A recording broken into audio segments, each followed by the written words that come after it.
December 28th, 2025, in the year of our Lord, Sunday morning, about 5:30.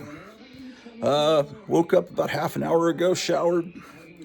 I saw, scrolling on my phone that someone said Bridget Bardot dead at 91, and I was going, oh no. Well, I better check this out because a lot of times it's not true. I go on the internet. The first thing you see is Wikipedia. It shows she's still alive. And then I hit Bridget Bardot, and then I hit the button that says news. And yeah, in the last 45 minutes, I guess an hour now, I guess it is confirmed from reliable sources that she passed away at 91. So that's not good news to hear. And then you wonder how's the media going to handle it, because Bridget Bardot had grown very conservative in her politics. And, the press doesn't like that. Are they going to demonize her, or will they be nice because she was such a huge, iconic movie star? And I think about, there aren't really that many movie stars from that era still around. Remember, there's a group of about 5 guys. Sorry, reading a message on my phone.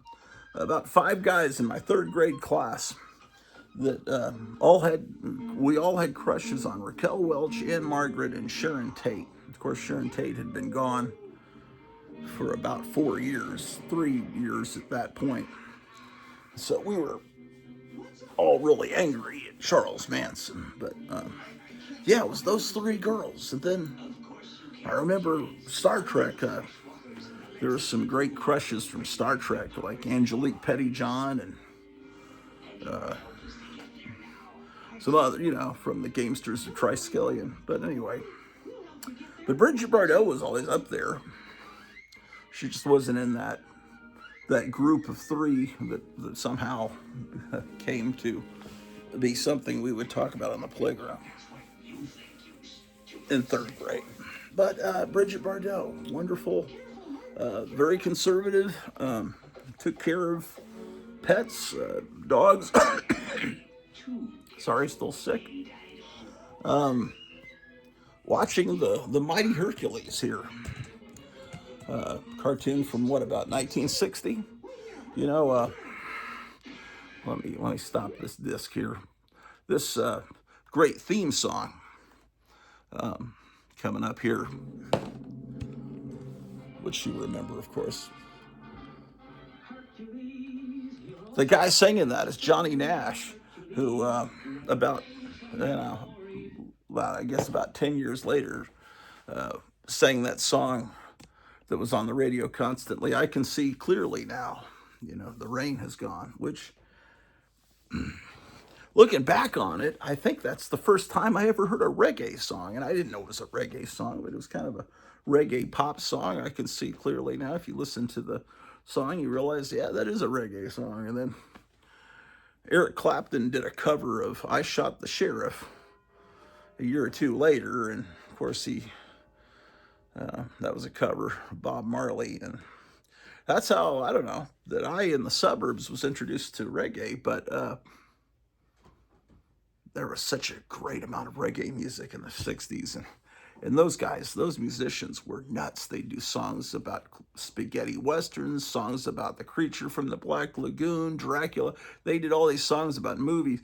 You got to get into that 60s Trojan era and all the other, they did the Batman theme. They were just really into American pop culture.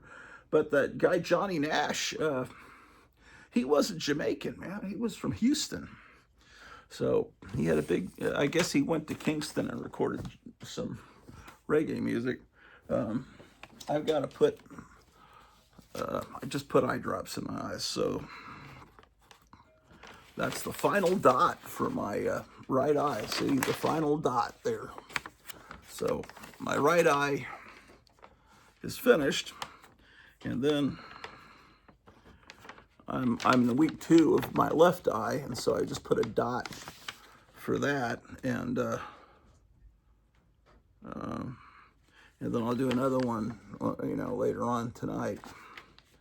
And then tomorrow will be two, and then it's just one drop a day.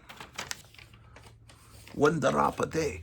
Hey, Friar Tuck got back to me in the comments. He kept saying there's a great Roku channel called Throwback TV. I couldn't find it. And it's like Me TV, except gets even more into the obscure, deep cuts of old classic television. And so he finally gave me enough clues in the comments in yesterday's video that I was able to find it. So I'll show you. It was actually pretty complicated. He must spend a lot of time digging around on Roku trying to find things to watch. So let's see if I can show you this. I guess what you have to do is on Roku, type in stream on a budget, and then I'll just take the phone over to the TV. And so my wife was able to find it once he gave me the magical word stream on a budget. Oh shit. Still recording? Yes. So stream on a budget showcase free live TV. So you click on that and it takes you to a bunch of channels. Let's see what we're going to get.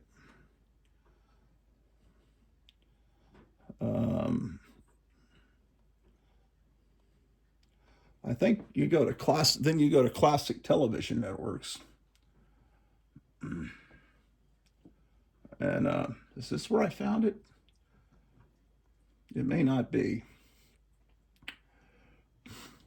Here's Shawkus Video. I remember Shawkus Video used to sell like bootleg VHSs back in the early 80s. One of the 5 great cars from Chrysler Corporation.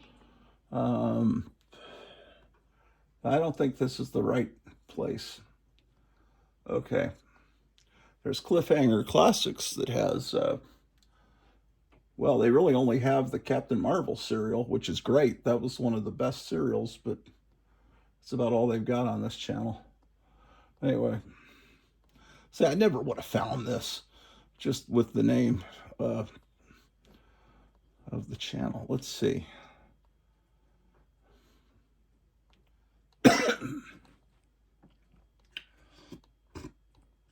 Now I'm probably not going to be able to find it again.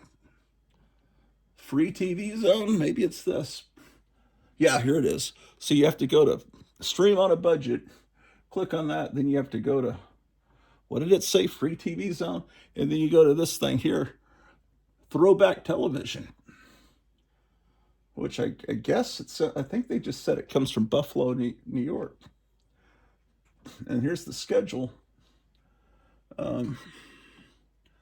So Monday through Friday, you've got Kimba, the White Lion, Howdy Doody, Throwback Tunes. I'll be interested to see how deep they get into old cartoons there. Banana Splits, New Zoo Review, Burke's Law, Jack Benny, December Bride. I don't know if you can read that. Stuff that more throwback tunes at 3 o'clock, Little Rascals, very much following the format of a station the way it would have been back then. You have the cartoons on when kids get home from school and right when they're leaving for school. That's the way it used to be in the baby boomer days. Mike Hammer, Highway Patrol.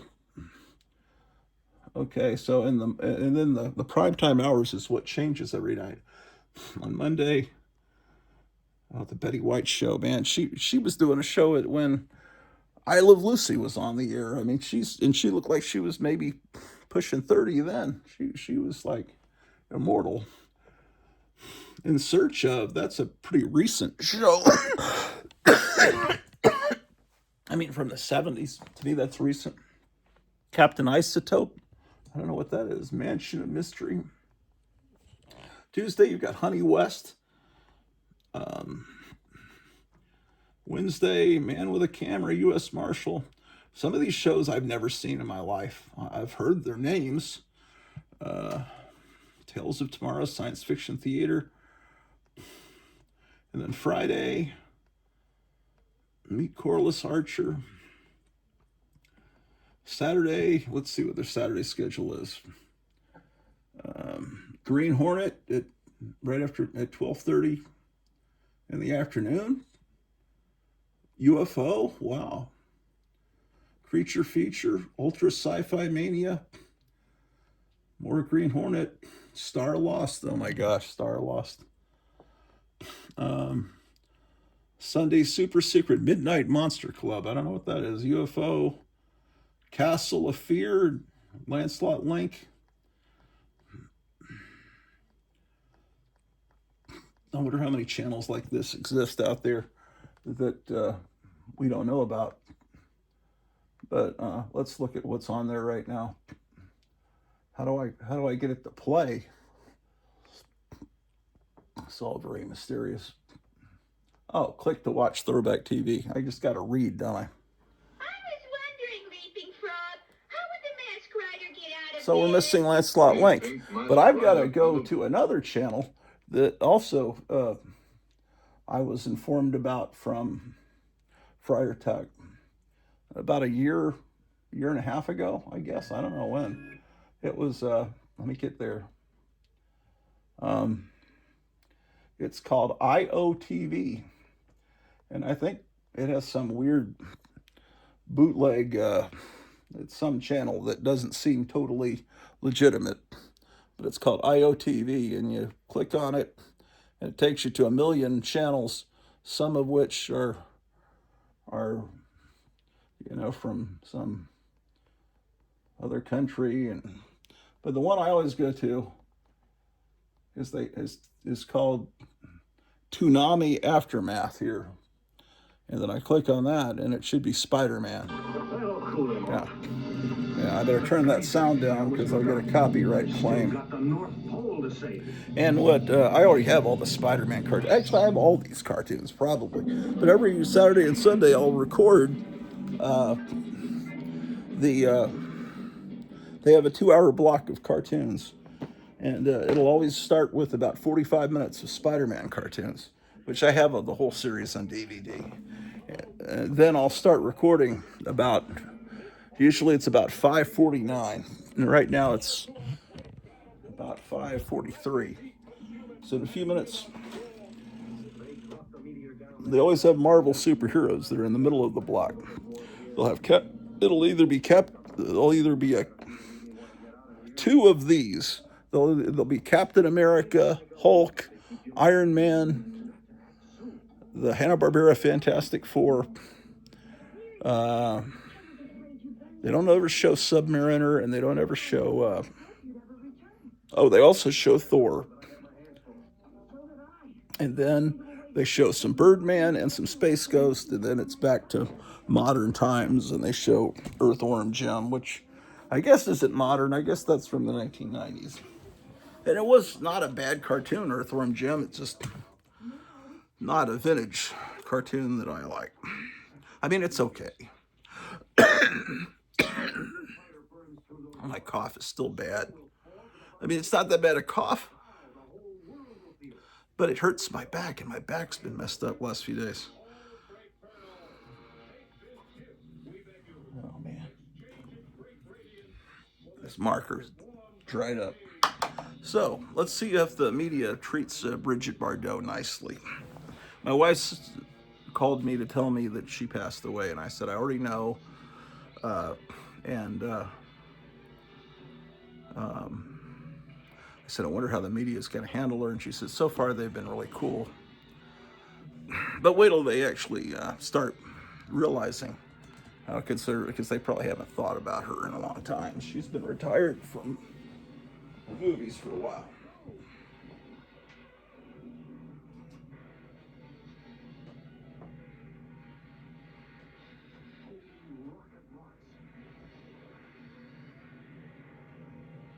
Okay, so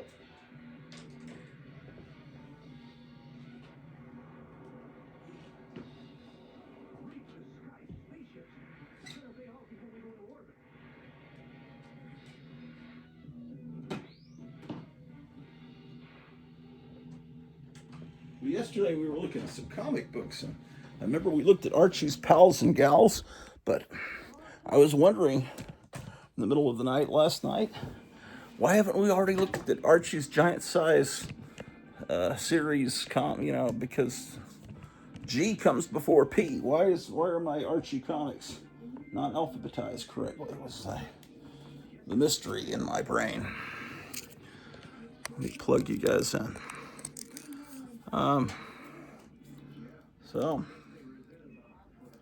Okay, let me make sure I'm on standard play.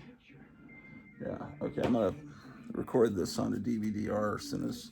But anyway, obviously this is not a legitimate channel because Disney jealously guards the copyright to those Marvel superheroes cartoons and will not let anyone see them. And this channel's just showing them. And somehow they haven't been caught yet. But it's very strange. Because if I just have the sound on in the background and try to upload it, as I'm talking to you and they can hear Captain America playing in the background, I'll get a copyright claim. Just the sound. Or if you show the picture long enough. I did some video where the Fantastic Four cartoon was playing in the background and I didn't have the sound playing. It's just you could see the image. And then that got a copyright claim from Warner Brothers. Believe it or not, Warner Brothers, that owns DC, owns the Fantastic Four Hanna-Barbera 1967 cartoon because they bought out Hanna-Barbera. So the Hanna-Barbera Fantastic Four cartoon is a weird thing, and that you'd think Disney would own it since they own the Fantastic Four, but that's where you get different people owning different rights, and then it becomes really hard to release something legitimately, unfortunately, because that Fantastic Four cartoon was great. And in the 90s, there was a Fantastic Four cartoon that was kind of, I hate to use the word meh, but it was, it was yeah. But the second season, they retooled it, and it was great. Second season of the 90s cartoon was really good from about 1994. There are some good cartoons around that era. The X-Men and Batman, the animated series, and there's a Spider-Man one that was good. Let me plug you guys in. Man, what happened to this cord? This cord may not belong for this world. It's held together with tape, and now the tape is like gotten to. I think the cats have been messing with it again. So anyway, lots of great Archie comics coming up. Let's see how long my back can hold out. And then I've got to go down to the basement and do some of my radio show before too long, because they expect me to go on around 6:30 to do my morning weekend shift on KLIF.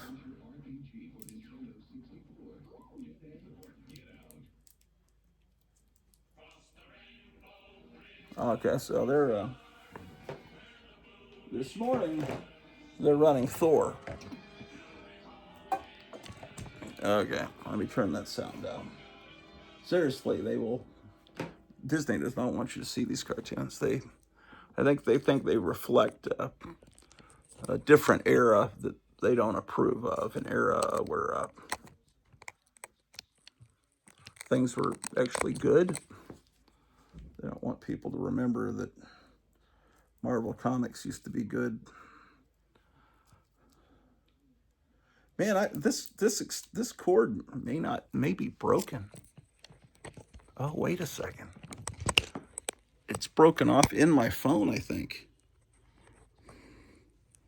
Oh, wow. Look at this. Oh, it's broken in my phone. I think it's time that I have to go get an extension, a new cord. I wonder if this is even going to work. This may be a short show. How did this happen?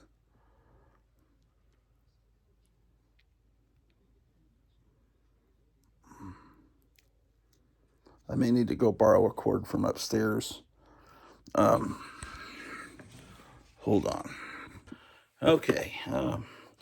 I had to borrow this shiny one from my wife. Let's see if this works.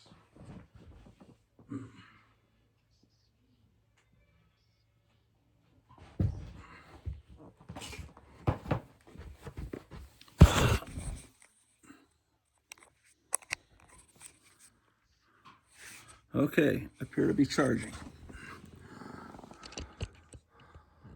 Damn. I've never seen a charger where the tip broke off into the phone and was stuck in the phone. Okay.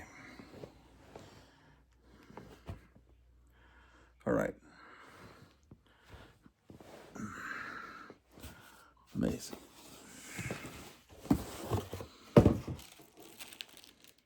Okay. Why is Archie's Pals and Gals before Archie Giants? I have no idea.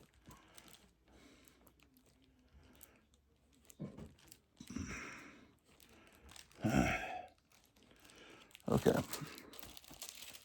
Here's a terrible comic, but it's, I guess, appropriate because it's sort of Christmas time. It's Archie 3000. I guess it's supposed to be Archie in the future. I don't remember. Terrible time period for Archie, but it's still, yeah, this is in terrible condition. I must have gotten this. Yeah, it's supposed to be Archie in the future. As I recall, Archie has a terrible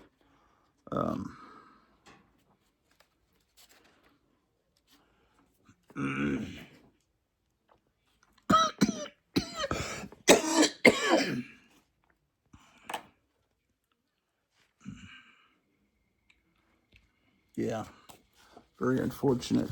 Look at Reggie's futuristic hair and Archie's futuristic mullet. It's still better than the Archie comics of today. This is, what time period is this? Ooh, it's in bad shape. 1991. That explains everything. Archie 3000, number 14.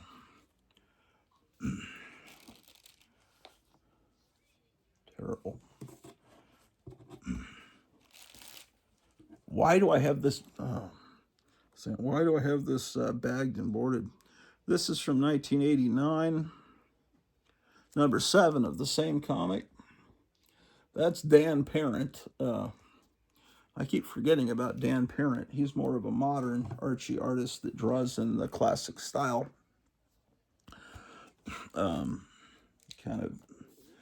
Dan Parent's kind of like Ron Friends was to Jack Kirby. He can kind of imitate a style, but isn't really doing anything that original.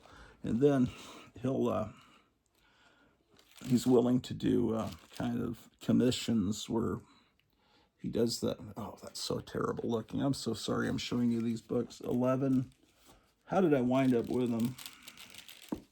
I guess I can't turn down a comic in a quarter bin that's Archie, but it's Archie. And then there's this Archie's RC Racers, I guess about remote control racing cars, man.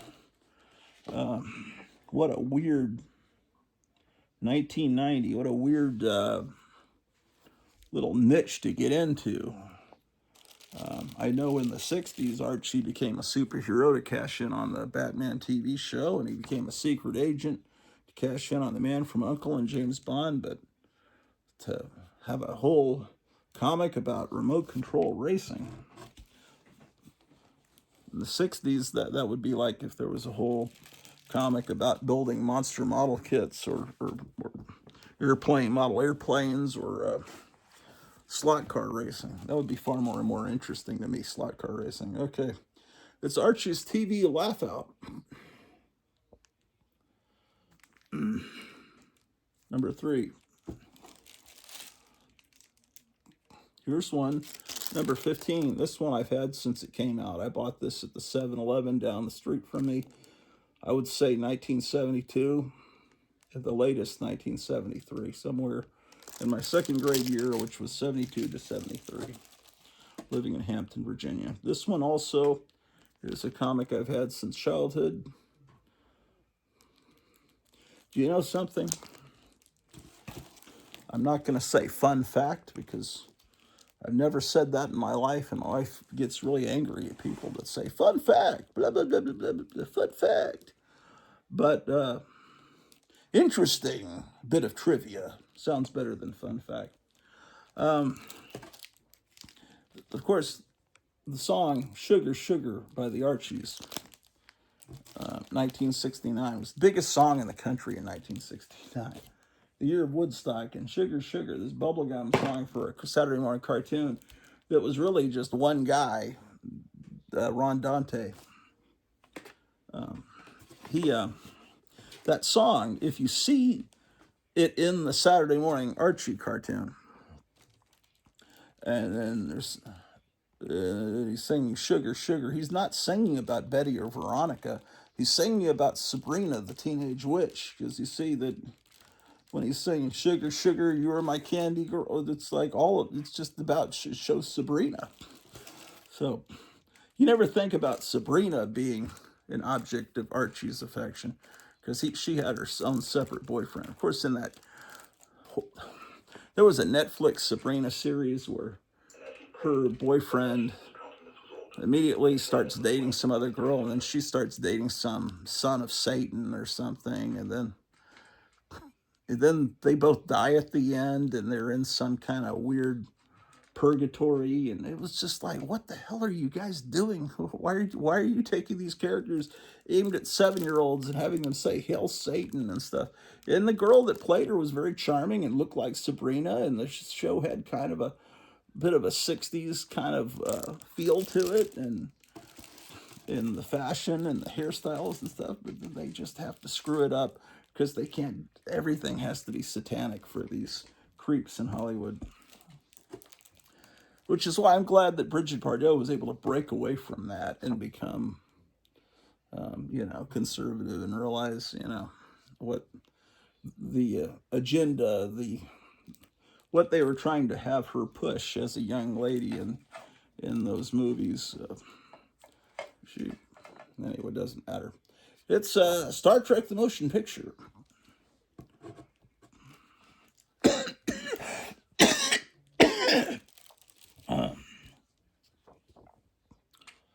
Yeah, okay, we're into the video game period. We're going to get into some good comics. I'm just showing you all of them. My gosh, what in the name of heck? The Cursed Library Prelude. And you know it's an Archie comic because it says Archie. Damn. Really?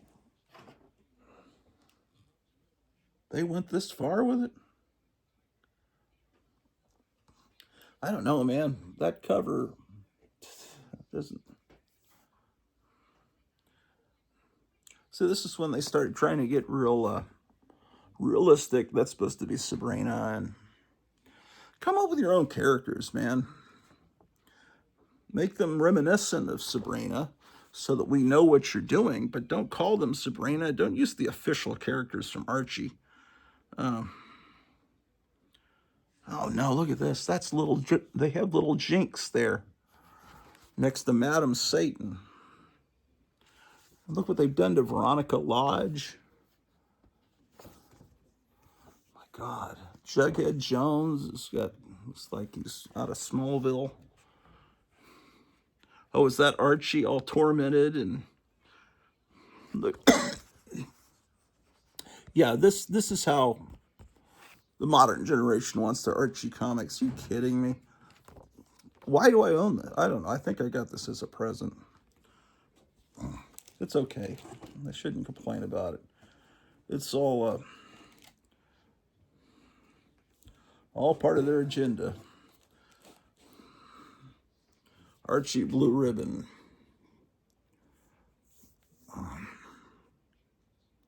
He looks kind of realistic, and then they still look kind of cartoony. This is that horrible CW series that was all... And then they're still trying to sell this kind of stuff in the back. But is this the kind of depressing world you want in your Archie comics? I don't know. Maybe you do. It's just fine. I don't think you'd be watching 30 minutes into this if you.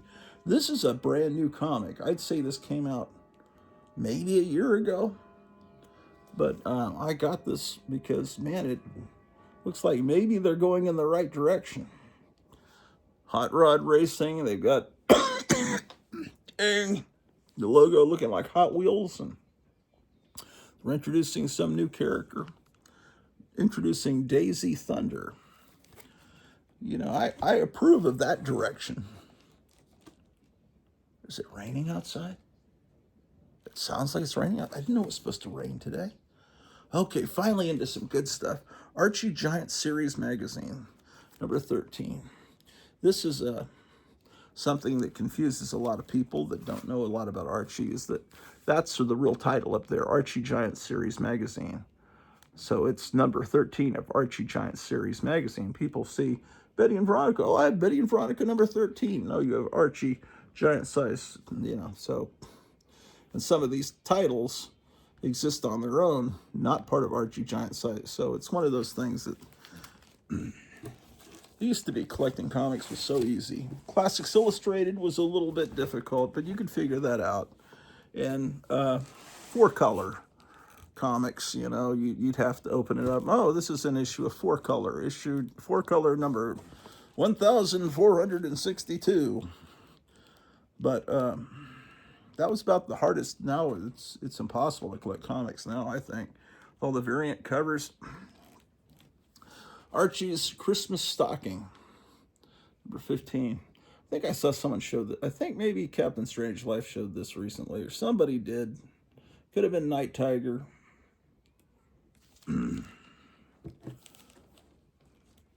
Somebody showed it, man.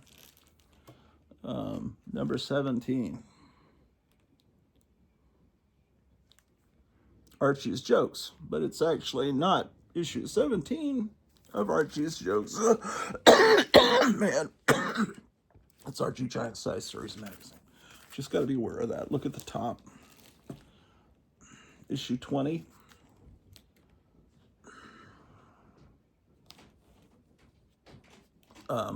Archie dreaming about what he wants for Christmas.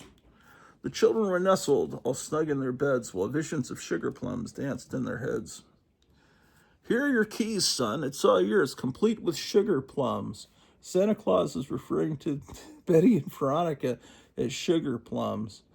That's a little weird, but that's all right. Santa Claus is a guy, too, I guess. That's weird, though. 20. 34. Betty and Veronica's Summer Fun. Yeah, it's raining outside. Another copy. Okay, that was number... What? I'm missing a lot of these, man. That was 34, and the next one in my collection is 142. I gotta get serious in Archie, and this is Archie's Bam, collector's issue, pal, superhero, zap, special splat. Obviously, this is from 1966. January of 1966, Batman came on ABC television, and so all of 1966, you're going to see a lot of sound effects and superhero stuff. So this is a great issue, 142. Yeah, like I was telling you, they would catch on to fads, but remote control racing, is that an interesting enough fad to latch on to? Okay, maybe it is. I don't know. I wasn't a kid in the 90s. I was 30 years old. Okay, here's another one. The World of Jughead. It's a superhero issue. Some kid is drawn on it with a red marker. See that? What kid would do that?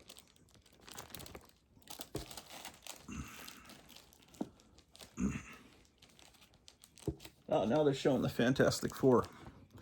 show you real quick so that you, real quick. Okay, that's enough of that. Okay, yeah, see, Fantastic Four, Hanna-Barbera. Okay, 180, another Christmas spectacular. Their Christmas covers were just gorgeous. Something about that font that Christmas is written in, that's the way Christmas should always be written, in that font.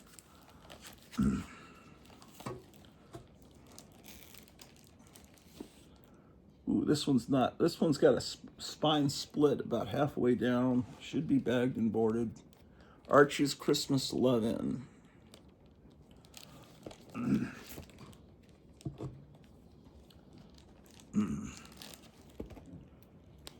What number was that? 181. Here's 188. World of Archie.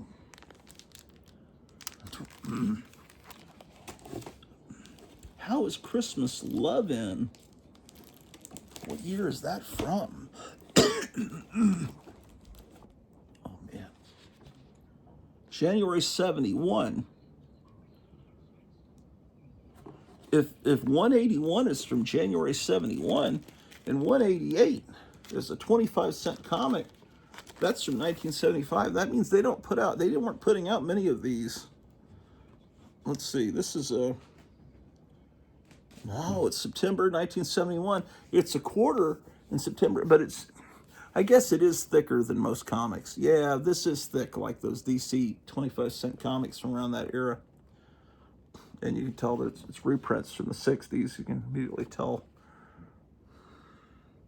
Yeah, I thought this was more recent. I thought it was from around 1975 when comics were a quarter, but no. Okay, no, they were cranking these things out. These giants. I wonder how many. I'd have to look. I could do some quick research on mycomicshop.com and tell you how many issues of Giant Size Series magazine they put out per year, but it was probably a lot. Okay, so, this is one I was talking about the other day, issue 195, Little Jinx Christmas Bag. This is also a beautiful cover. Someone wrote a little date stamp. That's not really a date stamp, but with a grease pencil, they wrote the date this was received into the store. Still a gorgeous cover.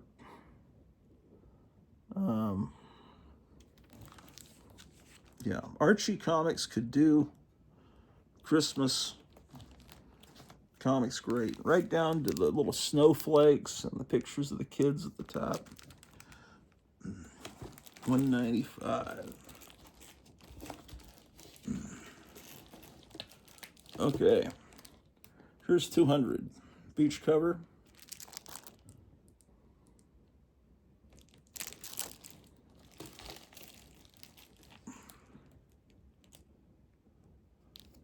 $218. Christmas Love-In.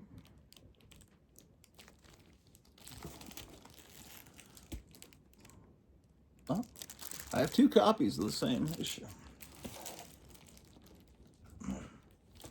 Then 233 is The World of Jughead. Oh, look at this. What? 233. It looks like I stayed away for a while. Then I come back for issue 455, Sabrina's Christmas Magic. There's some earlier issues of Sabrina's Christmas Magic that are... Here's another Sabrina's Christmas Magic. I need more Sabrina comics. Here, 474. Here, Archie Giant Series magazine is much bigger at the top. So it's 474.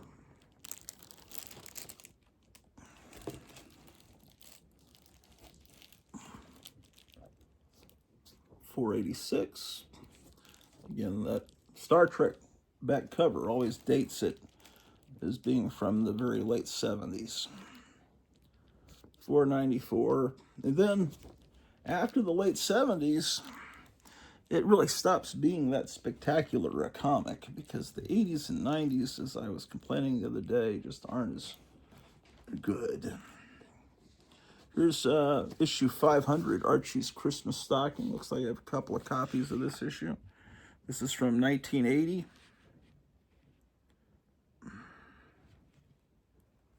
Okay. Oh my gosh, there's posters you could get. Dirk Benedict from Battlestar Galactica. You can get a poster of Gilda Radner as Rosanna Dana. I don't know who Sky is. Sooner or later, I don't know. It must have been a one-hit wonder. Poster of the Richard Corbin Meatloaf cover. Jacqueline Smith Kiss. Stephen Shortridge. I have no idea who that is. Brooke Shields is Wanda Nevada. I don't remember that movie. Clark Brandon. Don't remember that guy. Farrah Blue. That's just Farrah in a blue, kind of wearing a blue shirt. Cheryl Ladd. How about that?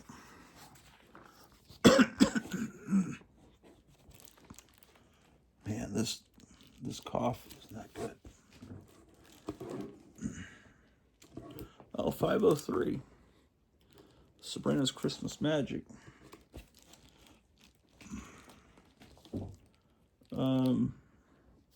504. Well, did you see what happened to... Oh, shit. How did I get off Toonami Aftermath?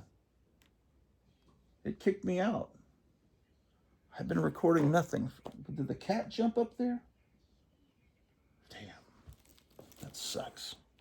So I missed part of the Fantastic Four episode.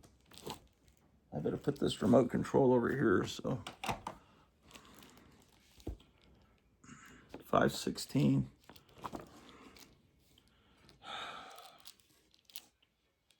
$5.19. Let's see, that just looks ugly. Everything about that's ugly. I like purple covers, but that's ugly. Especially that horrible symbol. $5.20.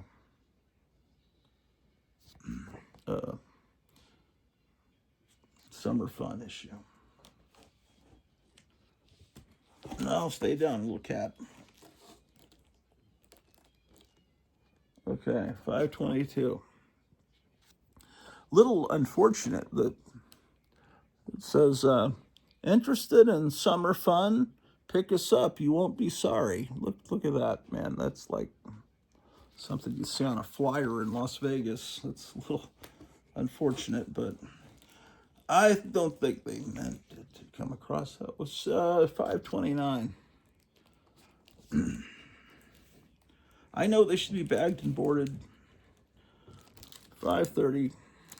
When I get my Rich and Famous contract, if you get me to 1,000 subscribers, then I can make a little money each month, and then I could maybe buy some bags and boards every month.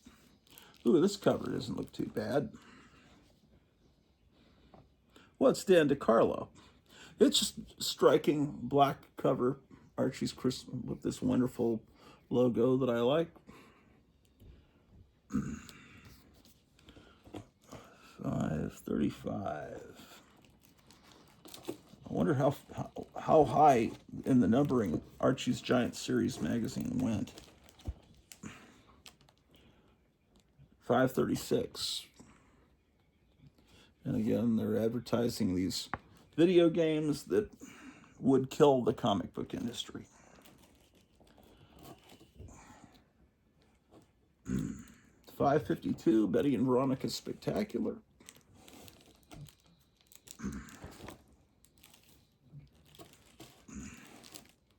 Okay, and then we're getting into the 90s, 1990s, 613.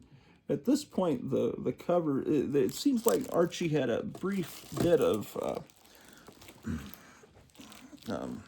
they were put on life support there for a little bit in the 90s, and they had some nicer looking, it seems like someone was taking over in the production design, and it got a little better. Okay, this is a Stan Goldberg cover. Issue 601 it's not a real issue of Pep. Pep was a long-running Archie title that actually existed before Archie came along. It started as a superhero title during the World War II era, but this one, he's going to a comic book convention, and there's a girl dressed up as Valkyrie. Or, get down there, little kitten. Okay. Oh, it's supposed to be the San Diego Comic Con. And that's from, what did I say this is from?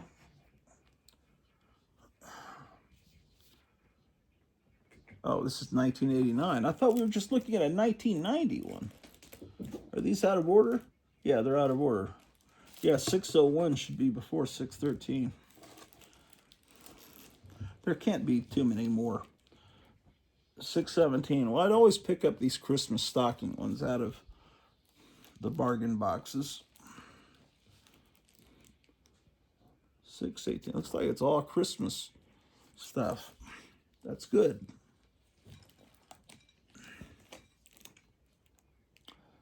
632. Okay, now we get into something good. That's the end of at least my copies of Archie Giant Series magazine. Now we moved into Tales Calculated to Drive You Not Mad, but Bats. This is a horror humor comic from Archie Comics. Because horror was really big. Another copy of the same one. And this one's issue number. Where's the issue number on these things? Maybe this is a little bit too early. You see, this has fantastic. I mean, this is so great. Now, this is cleaning your palate after looking at all that horrible stuff from the 90s. But look how great that is. But look what they're also doing. They're picking up on what Stan Lee's doing over at Marvel, giving nicknames to their to the artists and writers to try to make you feel like you're hip and cool and you're following this cool band or this cool baseball team that all have these nicknames. So that's what Stan Lee was trying to do. By that batty crew, Dick, Vic, Bob, and Gladdy. And of course, so this is an attempt to imitate Mad, to bring in horror, which Mad started as a horror humor comic in the very first few issues of the EC comic run, and then it became more parodies of other comics and movies, and then became a magazine. But this is also superheroes, horror, and humor all mixed together. Issue number's not on the cover. Looks like I only have those 2 issues of Bats, so I've got to rectify that. Okay, this is Betty number 8. She got her own comic, and you can tell this is from the 90s when they started doing these cheesecake covers that are beginning to be valuable. I think they did a facsimile of this issue, reprint of it in the last year. Some of these cheesecake covers that they started doing in the 90s had been reprinted. But the covers started to get more striking in the 90s for a while. 42. Oh, wow. She's all these drawings by girls of Betty Cooper around her.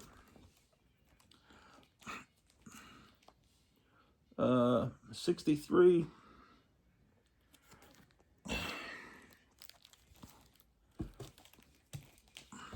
Another copy of 63. Okay, oh, and then there's Betty and Me. This is a facsimile of an issue that became very valuable because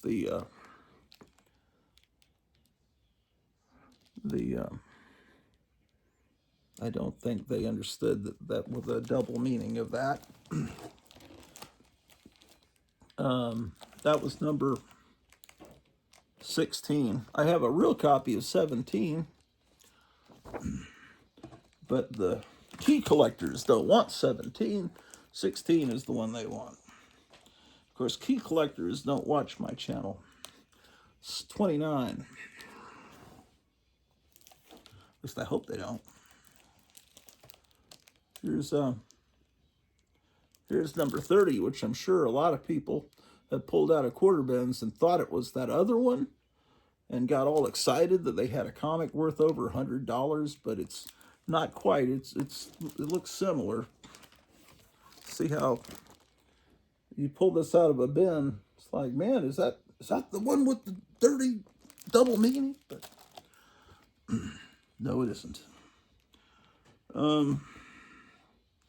Seems like they alternate every month, the red versus the blue background.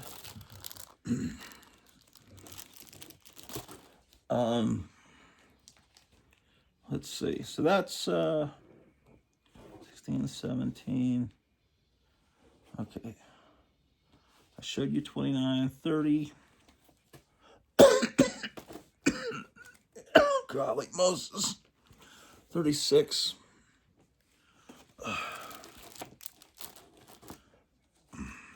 I'm going to finish this box. 44.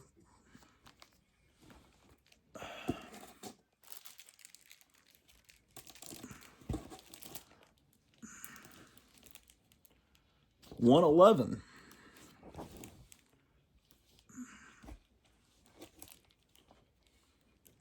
$115. I wish there'd be a cover where all the characters would say, "What the hell is that box there with the lines in it?"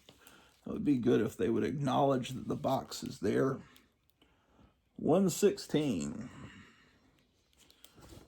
Drive-in movie cover. 119. 122.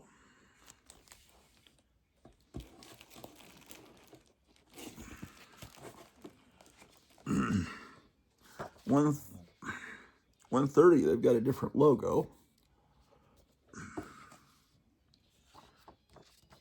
133. They're still sticking with that logo. 139. They've gone back to the old logo. They no longer have the line with the color background there. They've stopped that. 147. Here's one that's bagged and boarded at 147. Betty and Me.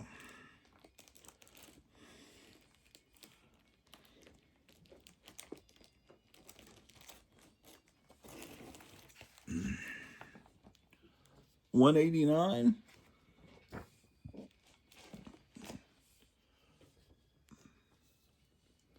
$198.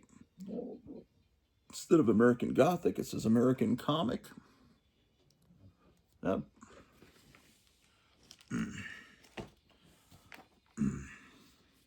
$37. I was going to say that would be one to have. That would be good to have the original art for, but maybe not.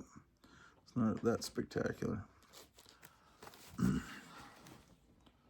Okay, 38. Betty's Diary. Okay. Oh, Captain Planet was the worst propaganda. Oh boy, that was terrible.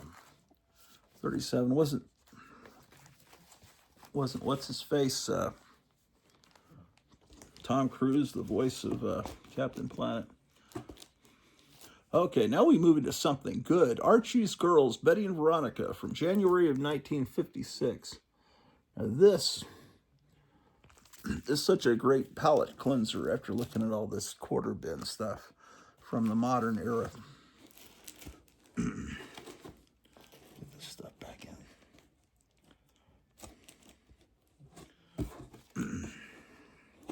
What a pleasure to look at good comics. But if you don't look at enough bad comics, then you don't appreciate the good ones. Here's 27. 30. Now see, this is the good stuff.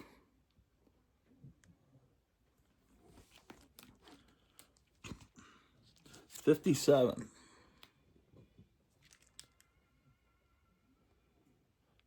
pushing him into the 10-foot part of the pool. Well, hopefully he can swim. That would be funnier if it was an empty pool. That would be like an EC cover. Here's 69.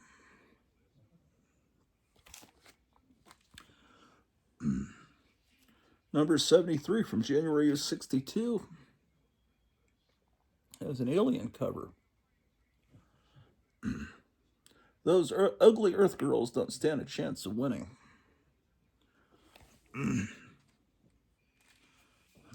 Number 80.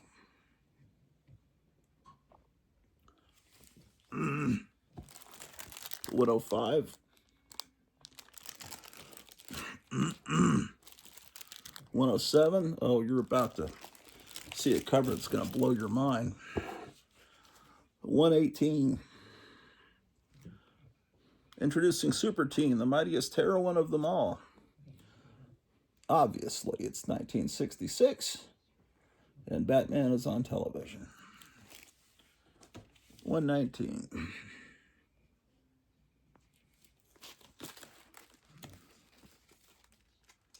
Okay.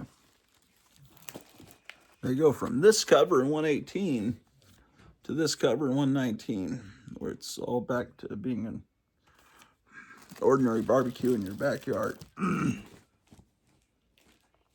Oh boy.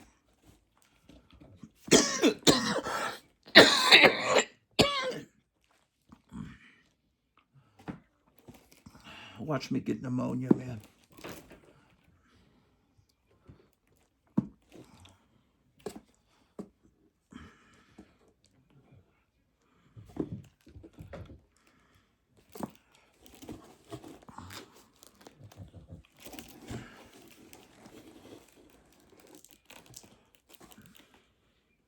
Let me pause for a moment. One moment. Okay. What is going on here? Phone's not in the tripod properly.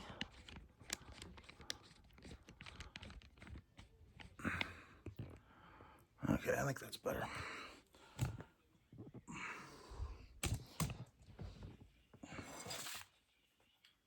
Okay, so now I'm sick to my stomach. A cough, sick to my stomach. Everybody was getting COVID a couple last week, so hopefully they didn't share that with me. Oh my gosh. What a tragedy. Okay, back to comic books. Oh, Birdman's on. I can put on the Birdman noise and it's no problem. They'll never take me. Till we meet again, Birdman. You had better increase your security around this place so that this doesn't Hated that Cartoon Network stuff where they tried to be hip with all their characters that they had got, they did Harvey Birdman, Attorney at Law, and Space Ghost Coast to Coast. I thought all that was very stupid, insulting, appeal to hipster morons kind of humor.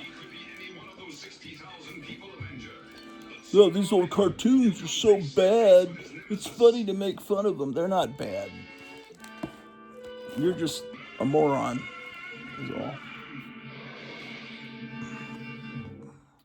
all. Okay, I think maybe we're to this issue. Could be. I don't remember looking at this cover. 126 of Archie's Girls, Betty and Veronica. It's an actual Betty and Veronica comic because it doesn't say Archie Giant Series magazine at the top. Oh, another copy of the same issue.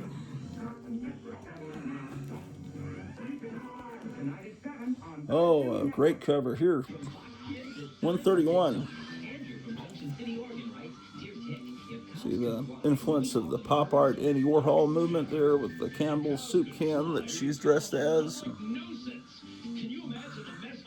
All the styles that are, wonder how they must have just picked up copies of all the fashion magazines to see what was in style. The artist. It's a babysitter's status symbol. It means we only sit in homes with color TV. Of course, it's the NBC peacock that would spread its wings in color at the beginning of every color program on NBC. I think NBC was the first network to go to all color. Every show they broadcast in prime time was in color. And here's 140. Great. I love the covers of bands. Here's from January of 68, issue 145. There are the covers where they just stand there in modeling fashions. There's the jukebox covers. There's the ones with bands. There's the beach covers. There's the Christmas covers. What other? Then there's the dance covers, you know. Well, it's a band. See, there's the band. Look at that guy. And it says Brand X on the back there. So Archie was in on that Brand X joke too.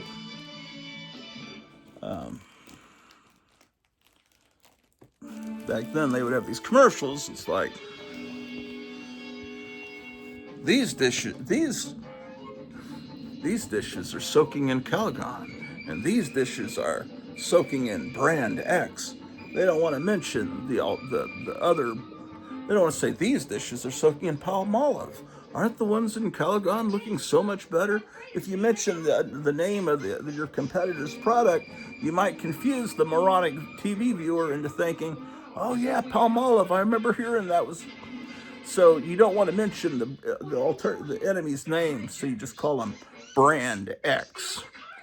Like in algebra, it's the unknown quantity, the other people. So that's what that's a reference to. The Brand X commercials. And then Marvel started referring to DC as Brand X. And X is the sound effect you make when you vomit, which was popularized by Mad Magazine. I think they called themselves the #1 X magazine. And so then there was a comic book, Not Brand X, which made fun of other comics. And eventually, well, they were saying that they weren't Brand X. They were Marvel. And then then enough decades pass and no one knows what the hell they're even talking about. A comic, Not Brand X, like what the heck does that mean?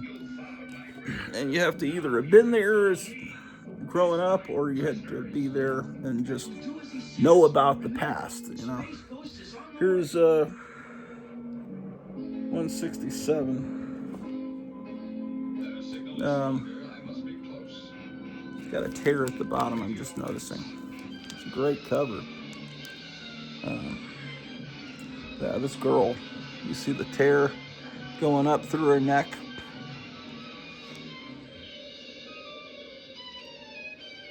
Kind of reminds me of the Logan's Run, New You, where you go to get a new face.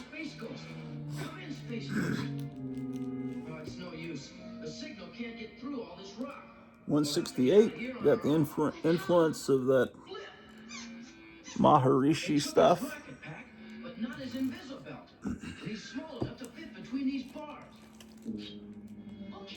January 1970, number 169.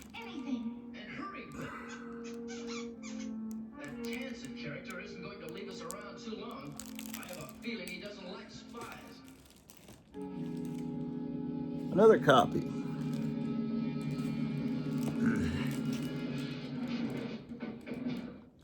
$171.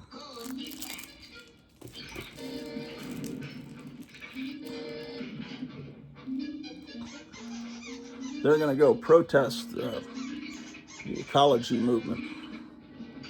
Years before the global warming stuff, it was ecology. 183. I remember They said in the 70s there was going to be a new ice age. Then they said it was going to be global warming. And then they realized, man, people are going to tell we're just like kind of making this up to get money out of them and to keep them in line. We better just hedge our bets and just call it climate change. Something's going to happen. The climate's going to change, and it's your fault for breathing that horrible carbon stuff out. Carbon that does absolutely nothing good for our environment. Plants don't need it at all. Okay, so that's box number 2 of Archie. Box 1, box. So where's box 3? 1. Oh, down there. Let's look and see what's in box 3.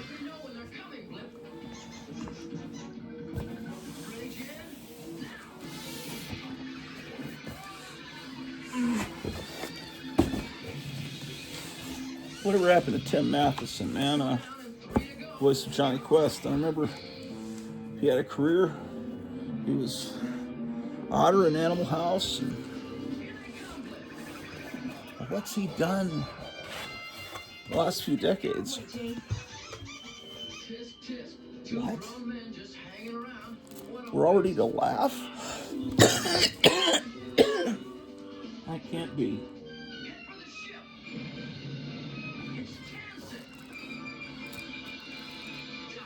What was it we were just looking? Is there no Archie title between Betty and Veronica? Between B and L? There may not be. Because here, I've got later period laugh. I'm thinking there's, where are my earlier period laugh comics?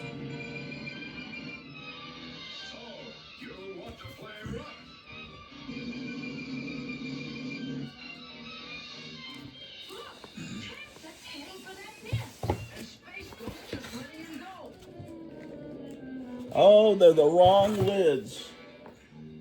The lid for box 4 is on box 3. Okay, that explains it.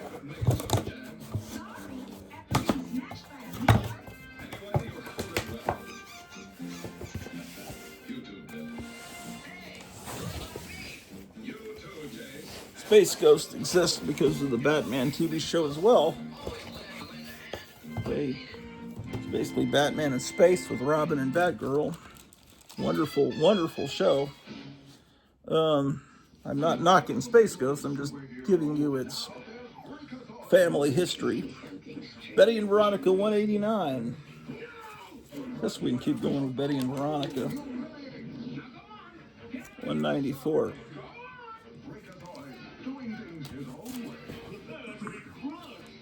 Yeah, it's 7 o'clock. I gotta get downstairs and start my radio show. Here's 199. Then January 73, 205. I wish they would always have the date, the month and the year at the top. That would be great. Because it's like moving in a time machine. Okay, here's 208. They're hanging out with Sabrina. They've got donuts. They got everything needed. 226. It's going to be mid-70s there. 230.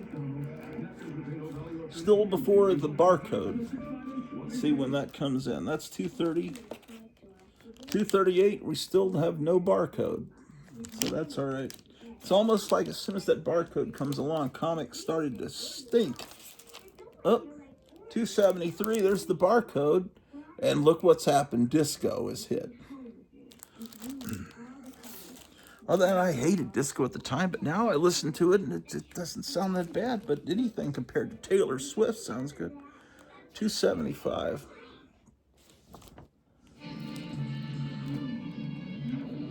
$285.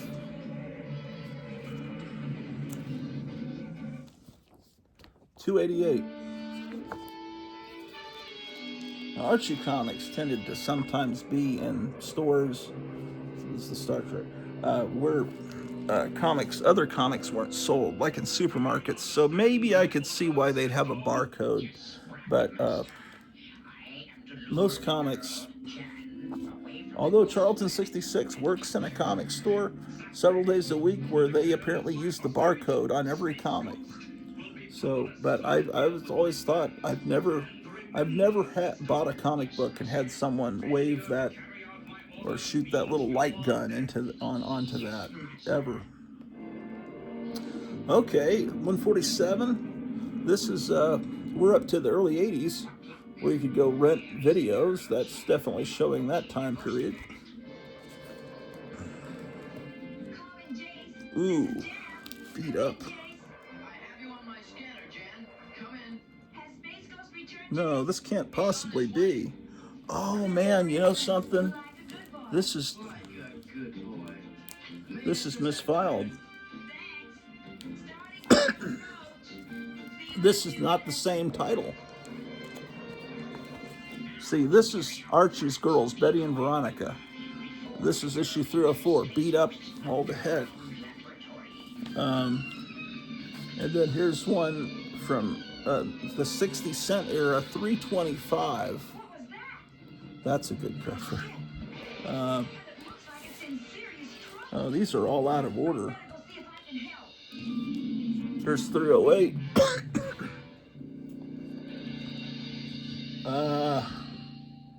Really, these should all be filed under A because I think the title, I bet it'll say in the indicia that the title is Archie's Girls, Betty and Veronica. So that, yeah, see, this should be filed under A.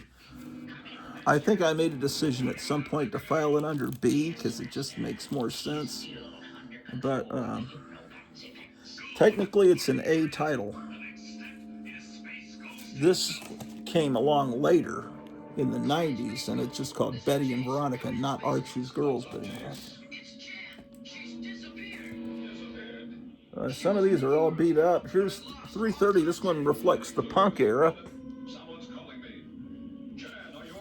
There's a facsimile of a Jughead punk cover that just came out that I'm about to get from Kevin at Gotham City. It should have come out at your local comic store about a week ago if you're interested in it. 342. Usually people interested in music genres are different from the people that are interested in comic books. Now, the people that I know are into music and comics, but then there's some that are just don't know much about music, they just know comics. Oh, this is the other title. So my last Archie's Girls, Betty and Veronica was 342. So this is 37, Betty and Veronica, from 1990. So they restarted it. Here's 147 from that run of Betty and Veronica. And there's 42. That goes there.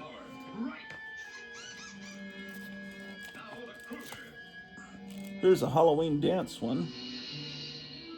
That's pretty good. 48.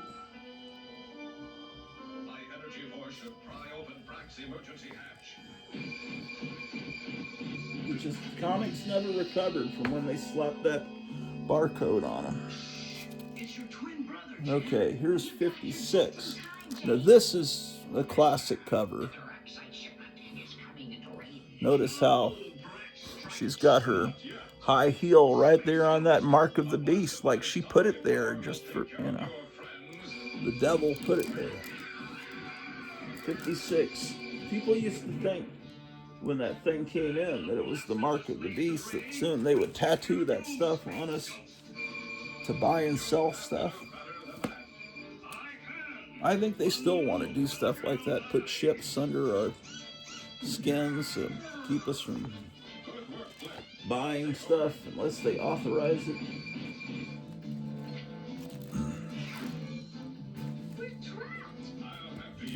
Okay, 96. This may be my last copy of that.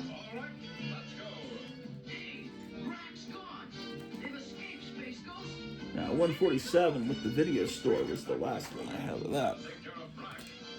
Then you have Betty and Veronica Spectacular, number 2, which is another title. Number 3, but still it's not as bad as what Marvel did with the X-Men, or it's not like Harvey with all the hot stuff and all the Richie Rich titles. I mean, it's still something that you can wrap your head around. If you're collecting Archie comics, you can figure it out. That was one shipment Brack wasn't expecting. Betty and Veronica Summer Fun. There was nothing I could do. They were around his ship in seconds, and no one has ever escaped from them. There's a lesson here somewhere. Yes. Space Ghost is wrapping up. The price Brack had to pay. I gotta stop the recording. There, we stopped it.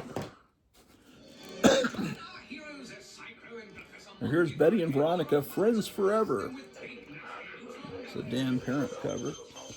Okay, that brings to the end Betty and Veronica, and we're moving into, this is an Archie comic, Black Hood, Man of Mystery, but this would have also come out, cash in on Batman, and there's no real indication that it's an Archie comic. January 67, exactly 1 year after Batman premiered on ABC. It's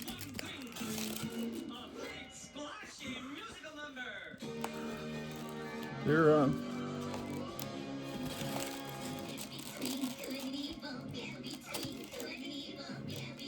Blue Ribbon Comics. This is more recent, from the 80s.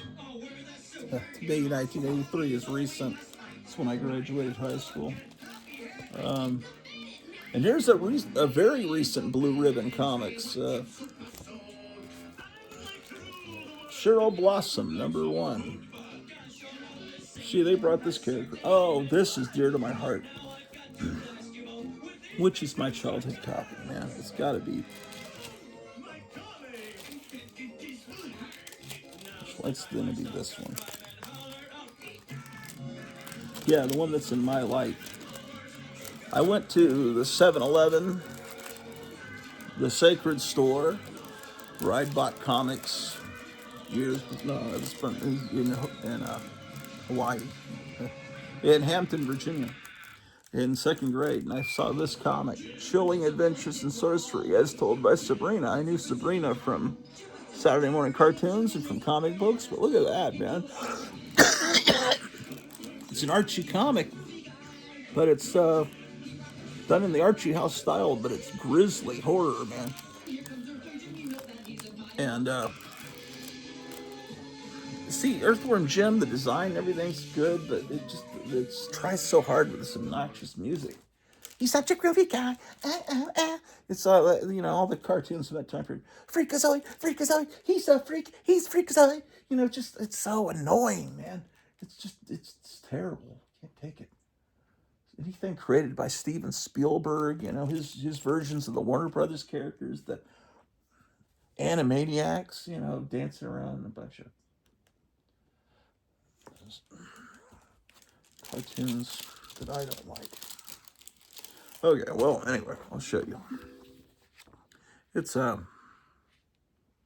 looks like an Archie comic, but it's slightly darker. And of course, Sabrina's telling you the stories. But okay, so it's an Archie comic, but then one eye has come out, man. It's like but it's got the Archie House ads and everything. So this was a great comic, and I bought it instantly off the 7-Eleven spinner rack, and this is my childhood copy. And then over the years, as I found it again, I bought it, thinking, well, this one's probably better shape than my childhood copy. So I bought it again. And again, I see people that didn't buy it when they don't deserve it. But because they didn't buy it when it came out. No, I'm just kidding. But they have the complete set of all of them, but because they bought them from mycomicshop.com. I've just gotten what I could over the years. This is my childhood copy of issue 2. Again, a horror comic, because almost half or more of the spinner rack in the early 70s was horror comics.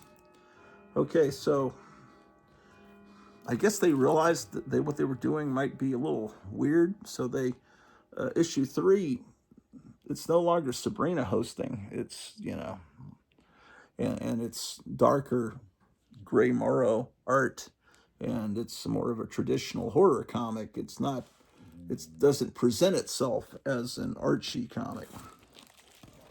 And here's my childhood copy of issue number 4. It's not the Necronomicon, it's the Demonicon.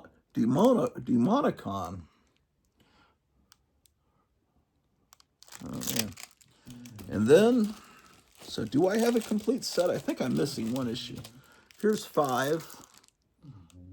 I didn't buy this one. I didn't see this one when it came out. I got that one later. It's great. Here's number 6. Maybe I've got the whole, by now it's Red Circle Sorcery. I'm missing 7 and 8, but 9 is just called Sorcery. Last Frontier Comics. If you've got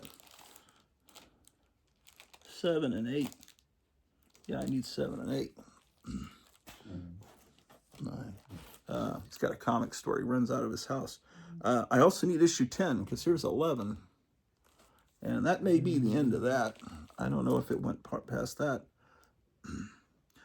From a dollar bin, I picked up this, looks like a free comic or Halloween, Chilling Adventures of Sabrina. And they're trying to make it goth looking. And then they tried bringing the title back as a one-shot. And I think this is just a few years ago during the COVID fad. I picked it up, but even though the cover is really the only thing interesting about that. And then this is Cosmo the Merry Martian. I've got a book that reprints those books. Nobody remembers the Martian comic that Archie put out.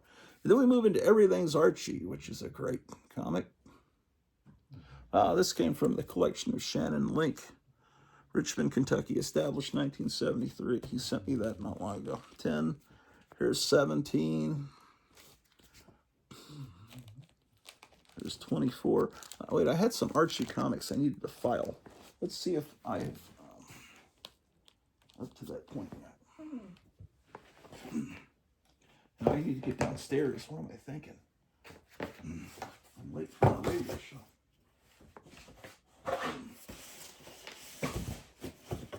Oh, here we go. Oh, Pup. Sabrina's Christmas Magic. Look at this. I got this not long ago. It's autographed by Dan Parent. Yeah, okay. We'll start with Everything Archie. Either later, after I do my radio show, if I go long enough, or I'll do it tomorrow, some other time. When is New Year's Eve? Is that Tuesday? Today's the 28th. 9:30. New Year's Eve is Wednesday. Oh, man. Let's see if it's still raining outside.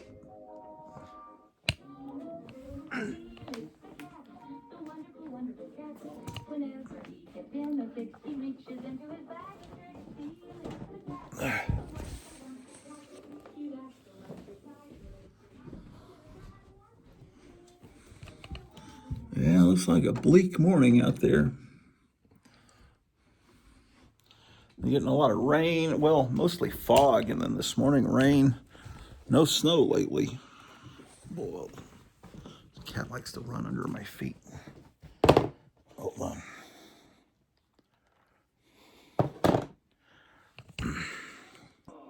You know, I like this Felix the Cat cartoon from my childhood. It's actually from the late 50s, but it was always shown in my childhood. But, you know, I never did laugh so much that my sides would ache. Now I've coughed so much that my back is hurting. They should change the lyrics to that, since only older people watch that cartoon now. You'll cough so much, your back will ache. This old friend of mine, well, he was a friend. He was a friend of a friend. Worked for NASA. I'm sure he still does. I don't know. Maybe he's retired now. But he'd always make these. He had a photographic memory. He could remember what happened on a particular day in second grade exactly. You know, what he had for lunch practically. But he would always talk about the News at Review and how in the theme song they sang, "Every day's a different show," and he thought that was rather amusing. He had that kind of mind that would think of things like that, like Harvey Kurtzman would do in his parodies in Mad. He'd pick up on things like all the Disney characters wearing white gloves, you know, like made it a law in the Disney comics where they get arrested if they're seen in public without white gloves on. And he'd pick up on, why is it that Pluto is a dog, but he can't talk? And Goofy is a dog, and he can talk and owns a house and drives a car. You know, he'd pick up on that stuff that most people don't really think about. But yeah, every day is a different show. That was a big selling point of the News and Review.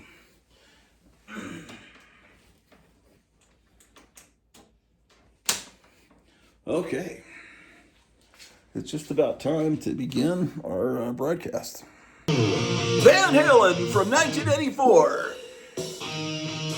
The Grottu Orloff Show, KLAF 1190 out of Dallas, Texas. Let's go Sunday morning.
Sunday morning. That's the amazing sounds of Van Halen from 1984.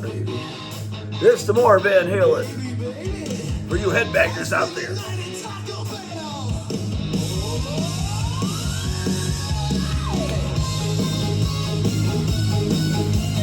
From their 1984 album.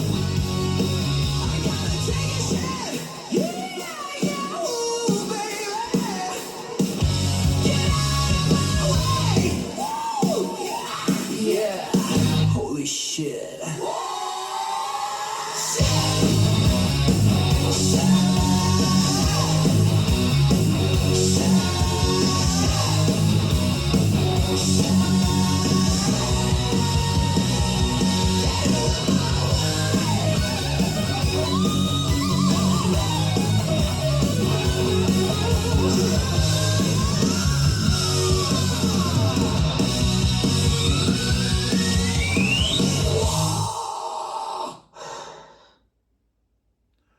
Van Halen from 1984 here on the Grottu Orloff Show. Sunday morning, 7:26. Foggy morning, rainy. Let's go. The music of your life. I'm a Star Wars monkey in a caveman disco of love. Got a kung fu grill on my king-size cheeseburger. Wait until she sees my giant-sized man thing at the submarine races. After the suck cup, I may be retarded, but I know how to eat a taco.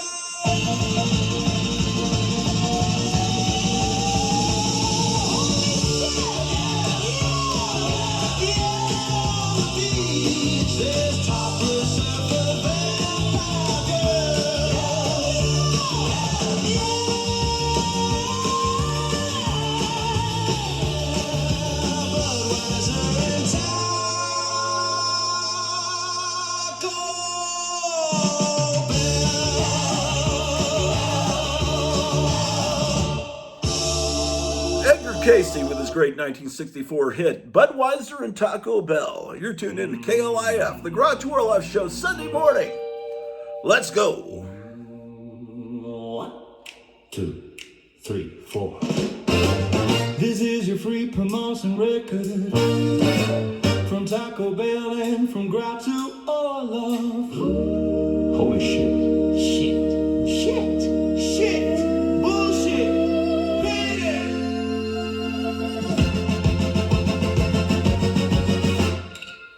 Merry Christmas from Taco Bell. Merry Christmas from Taco Bell. Merry Christmas from Taco Bell. Merry Christmas from Taco Bell. Merry Christmas from Taco Bell. Merry Christmas from Taco Bell. Merry Christmas from Taco Bell. Merry Christmas from Taco Bell.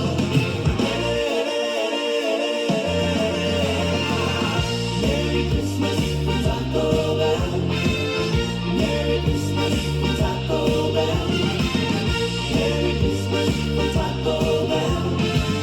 Merry Christmas from Taco Bell.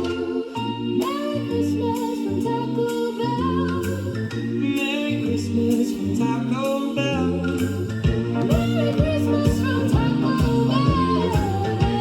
Christmas from Taco Bell.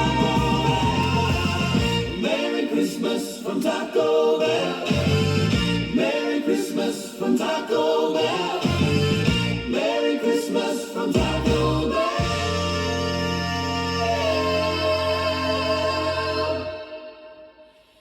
Merry Christmas from Taco Bell.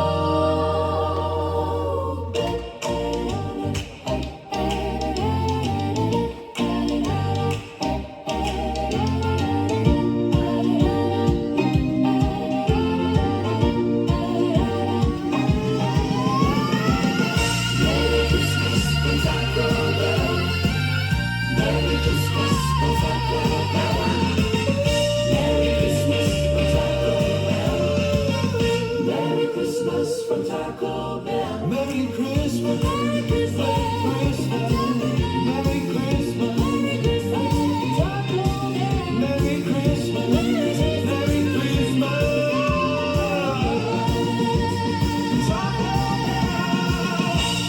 Merry Christmas from Taco Bell. Merry Christmas from Taco Bell. Merry Christmas from Taco Bell. Merry Christmas from Taco Bell. Merry Christmas from Taco Merry Christmas from Taco Bell. Merry Christmas from Taco Bell. Merry Christmas. From Taco Bell. Merry Christmas. From Taco Bell. Man, I haven't eaten at a Taco Bell in 4 years, ladies and gentlemen. Just love Archie comic books. KLF. And I love you, baby. I love Archie comic books. And I love you, baby. I love Archie comic books. And I love you, baby. I love Archie comic books. And I love you, baby. I love Archie comic books. And I love you, baby. I love Archie comic books. And I love you, baby. I love Archie comic books. And I love you, baby. I love Archie comic books. And I love you, baby. I do, be I.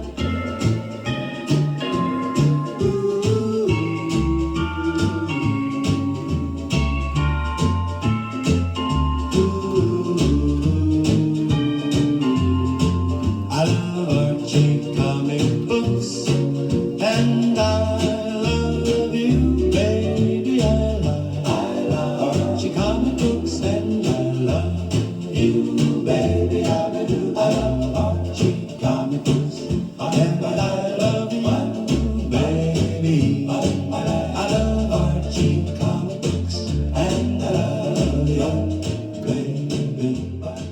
Edgar Casey from 1959 with I Love Archie comic books here on KLIF Sunday morning. Werewolf by Night by Marie Severin from 1971.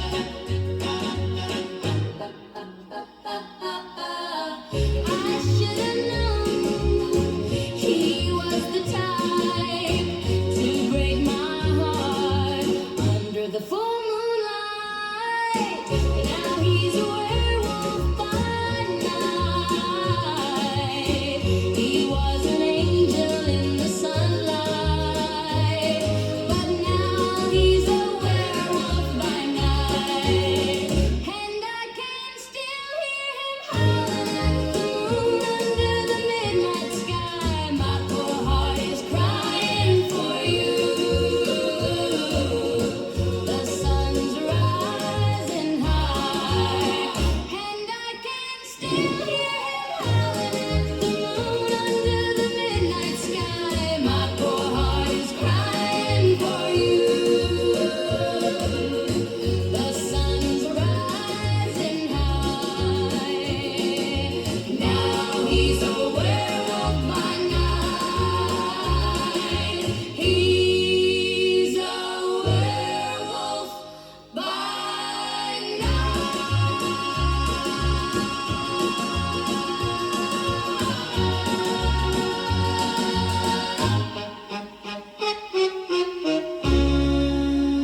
Marie Severin with Werewolf by Night. Hey, you're tuned in Sunday morning. KLIF 1190.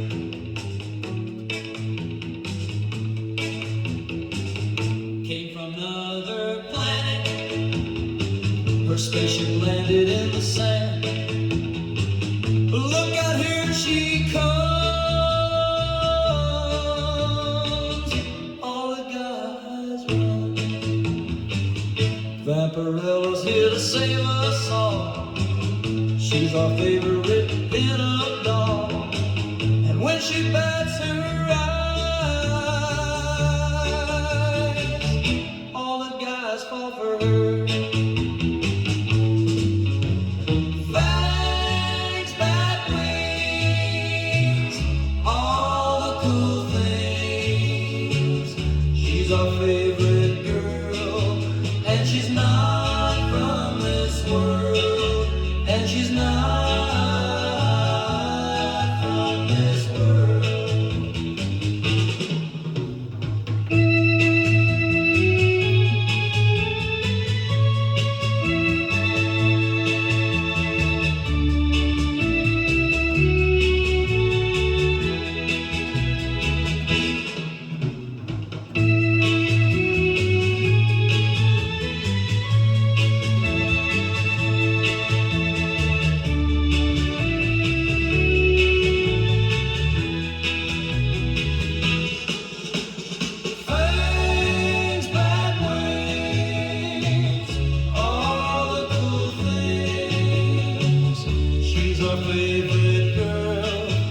and she's not from this world, and she's not from this world.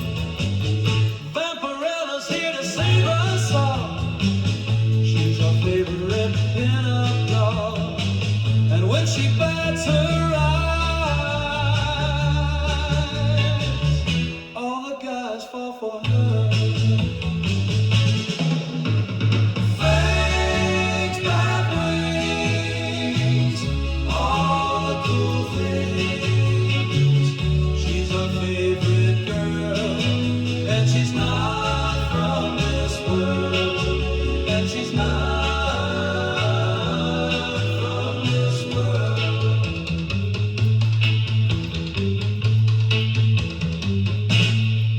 The Everly Brothers from 1963 with Vampirella. Good morning, the world is bright and new. Sit tight, you're always right with KLIF 1190. It's a wonderful Sunday morning with the Grottu Orloff Show. Ladies and gentlemen, let's go. In a theater or drive-in near you. El Phoenix is the finest place where everyone may go to get the food and atmosphere of friendly Mexico. Tamales and tortillas are among the favorites here. The guacamole salad and the carta blanca beer. Tostadas, enchiladas, and the tacos, meat and cheese. And all the other dishes that are cooked and served to please. El Phoenix, El Phoenix. El Phoenix is the finest place, the great Martinez Spain. Yeah, El Phoenix open 24 hours. Santa Claus is coming to town. It's Schottenstein's Great Christmas Opening Sale, and they're celebrating with the greatest values in town. Listen to this. Schottenstein's Housewares Department bought out a $248,000 small appliance stock from a well-known Cleveland distributor at savings of 25 to 40%. All items brand new in cartons and carry full factory warranties. For Christmas, give a Waring 14-speed blender with deluxe glass pitcher. Wood grain trim was $26.99, now just $19.99. Our Hamilton Beach's Little Mac electric hamburger sandwich cooker with round grid for burgers, square grid for sandwiches was $7.99, now $3.99. Schottenstein's Housewares Department is overflowing with gift appliances along with Christmas decorations that includes Liberty Bell's 35 light miniature tree light set for indoor or outdoor use. Originally $2.99 per set, now $1.99. Shoppers don't miss Schottenstein's complete toy department that carries all the famous brand toys children want, selling at unbeatable low prices. Use Schottenstein's convenient layaway plan. Schottenstein's open today 5:30 to 10, Sunday 10 to 8, daily 10 to 9. Yeah, man. I shop there every day. 60 miles an hour on one ski. Who would? Shit. Well, that was an ad for On Her Majesty's Secret Service. What happened to it? There we go. Who would race down a mountain doing 60 miles an hour on one ski? Who would hang from a steel cable that spans a 2,000-foot gorge? Who would try and outrun a Swiss avalanche? Who would hitch a ride on a speeding bobsled? Who would stand in the middle of a time bomb and take pictures? Who else but James Bond? On Her Majesty's Secret Service. Albert R. Broccoli and Harry Salzman present George Lazenby, Diana Rigg, and Telly Savalas in the biggest 007 adventure of them all. Far up, far out, far more. Back comes Bond, down comes the mountain, on comes the excitement. On Her Majesty's Secret Service. In color from United Artists. Entertainment from Transamerica Corporation. This picture has been rated M. Mature audiences. Now playing in a theater or drive-in near you. Now, motion picture excitement that will make you shake in your seat. The War of the Gargantuas. Where did the monster gargantuan come from? Who could destroy this giant? People couldn't. Armies couldn't. Only a second mighty gargantua could stop it. You'll see the two gargantuas in a terrifying, explosive battle to the death. And on the same program, Monster Zero, a planet 50 million miles away, asked for Earth's monsters, Rodan and Godzilla, to fight off their Monster Zero. The stage is set for the two mightiest wars ever seen. The War of the Gargantuas and Monster Zero, both in color. Rated G, general audience, from United Productions of America, a subsidiary of DEI Industries. Now playing in the Century 4 drive-in in Grand Prairie. Godzilla, king of the monsters. Surging up alive from the depths of the sea in a tidal wave of horror. See before your very eyes a city of 6 million wiped out by a monster breathing flame.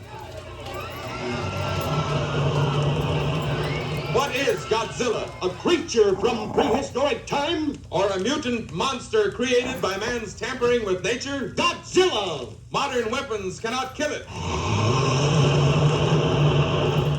Can science find a way to stop this creature's mad rampage before civilization is destroyed? For the answer, see Godzilla, King of the Monsters. A tale to stun the mind. More fantastic than any ever written by Jules Verne. More terrifying than any ever shown on the screen. See Godzilla, King of the Monsters. Now playing at the Inwood Theater on Mockingbird Avenue. Have fun this weekend where the action is. KLIF 1190. Hey, you're tuned to the Grottu Orloff Show at KLIF, man. Sunday morning, let's rock and roll ourselves to death right through the dog. It's a dog. That's my baby. It's Drew the dog. I am in a movie episode. I wonder why a man had to carry this load. It used to be the Western movie shooting up the land. There goes my baby in Superman's hand. My baby's gone comic book crazy. My baby's gone comic book crazy. This looks like a job for Superman. My baby's gone comic book crazy. What do I have to do to keep my love hot? The girl ain't satisfied with what she's got. Now Donald Duck is sitting on my chimney top. He's waiting to take my baby to the red hot. My baby's gone comic book crazy. My baby's gone comic book crazy. All the girl can say is quack, quack. My baby's gone comic book crazy. Well, all night long, Judy Whittaker is knocking. And all day long, Bugs Bunny is crunching. What's up, Doc? I asked that girl, how do you spell rat? Now you know that everybody knows that. She turned around and then she looked at me. She said, M-I-C-K-E-Y-M-O-U-S-E. My baby's gone comic book crazy. My baby's gone comic book crazy. This is like a job for Superman. My baby's gone comic book crazy. My baby's gone comic book crazy. My baby's gone comic book crazy. And that's all, folks. Little Sammy Yates with... That's Bethlehem Shalom on KLIF, the Grottu Orloff Show. KLIF 1190. Dynamic Dallas. Yeah.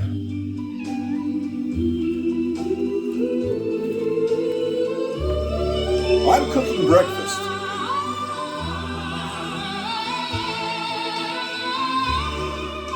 Veronica wants Archie for Christmas. I heard her say it in the hall today.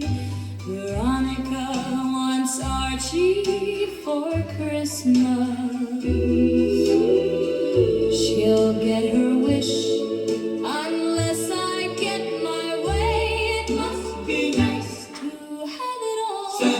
So all I want for Christmas is my heart not to break, and for someone to make Veronica go away.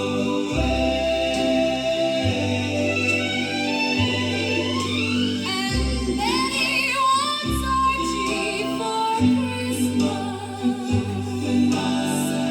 I read it in her diary last night. And Betty wants Archie for Christmas. I might tell a secret just out of spite. 'Cause I don't know how much more I can take. So all I want for Christmas is my heart. heart not to break, and for someone to make Betty go away. So won't you make my wish come true? Don't give Archie to Betty or Veronica. They wouldn't know what to do.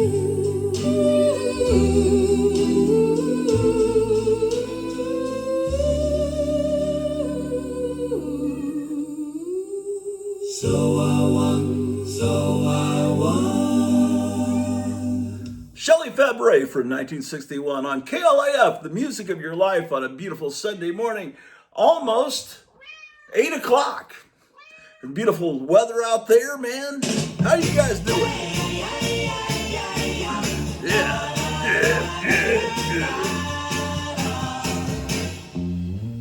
I read Archie comic books on a summer's day, where the grass bends slow and the breezes play.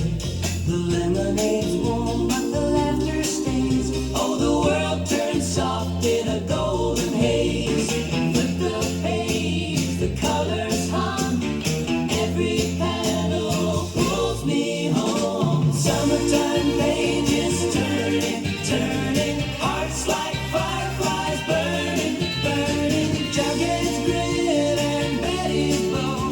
It's a world I never want to outgrow. The sprinkler spin is a ticking clock, but the sun stands still as the robins talk. Barefoot trails in the sidewalk chalk, and the comics glow in my shadowed walk. Candy wrappers, bookmark dreams, where the Riverdale moonbeam gleams. Summertime pages turning, hearts like fireflies burning. Veronica's laugh and Archie's woe. It's a place I never want to let go.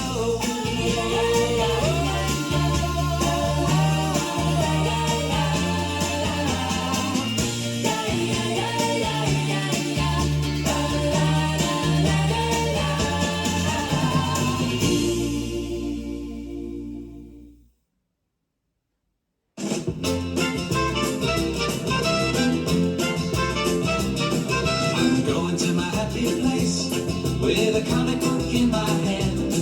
Where life ain't so serious and the stories are delirious. The day it ain't so mysterious with a comic book in my hand. I sit down, Gold Key, DC, Charlton, Marvel, Harvey, Mad Magazine, Betty and Veronica, Hot Stuff, Conan the Barbarian. Comic book in my hand. I'm going to my happy place. With a comic book in my hand. With a comic book in my hand. Life ain't so serious with a comic book in my hand. And the stories are delirious with a comic book in my hand. The day it ain't so mysterious with a comic book in my hand. I said Dell, Gold Key, DC, Charlton, Marvel, Harvey, Mad Magazine, Betty and Veronica, Hot Stuff, Conan the Barbarian. Comic book in my hand. I'm going to my happy place. With a comic book in my hand. Where life ain't so serious and the stories are delirious. The day it ain't so mysterious with a comic book in my hand. I said Dell, Gold Key, DC, Charlton, Marvel, Harvey, Mad Magazine, Betty and Veronica, Hot Stuff, Conan the Barbarian. Comic book in my hand. Comic book. Hey, that's the New Seekers from 1970 here on KLAF, the music of your life. I am your host, Dr. Grottu Orloff, and I'm about to eat breakfast. sitting barefoot in my mini skirt on a summer day, reading all comic books. Del Gold Key, DC, Charlton, Marvel, Harvey, Mad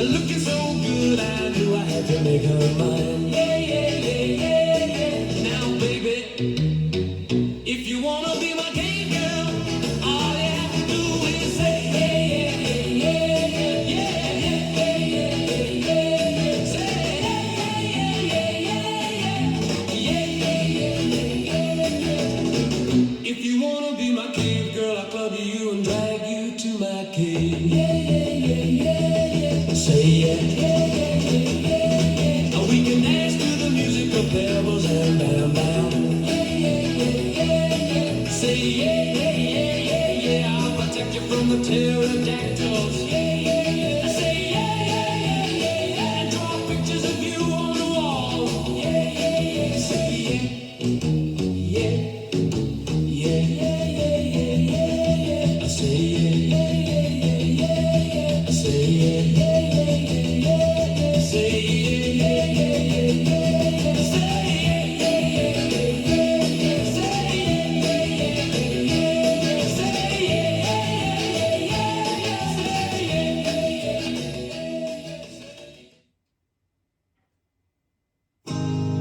Be my cave girl. You can be my cave girl. You can be my cave girl. You can be my cave girl. Be my cave girl. You can be my cave girl. You can be my cave girl. You can be my cave girl. You can be my cave girl. I'll protect you from the pterodactyls and I'll draw pictures of you on the walls. I will club you and drag you to my cave. Oh, we can dance to the music of pebbles and bomb bomb now. Be my cave girl. You can be my cave girl. You can be my cave girl. You can be my cave girl. You can be my cave girl. Join me in my prehistoric world. Join me in my prehistoric world. Join me in my prehistoric world. Join me in my prehistoric world. Be my cave girl. You can be my cave girl. You can be my cave girl. You can be my cave girl. You can be my cave girl.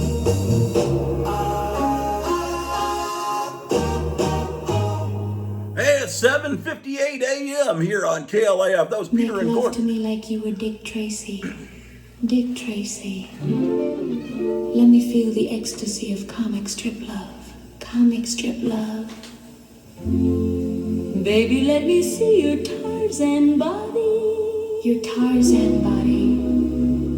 Plow into me like Popeye after he's had a can of spinach. After a can of spinach. Send me to space like Flash Gordon. Flash Gordon. Devour me like Dad would do to a sandwich. Do to a sandwich.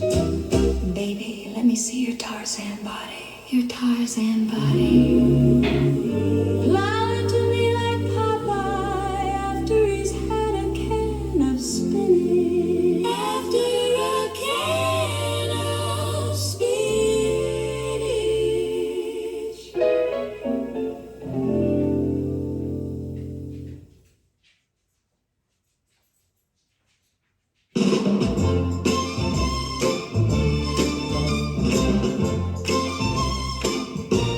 I was a caveman.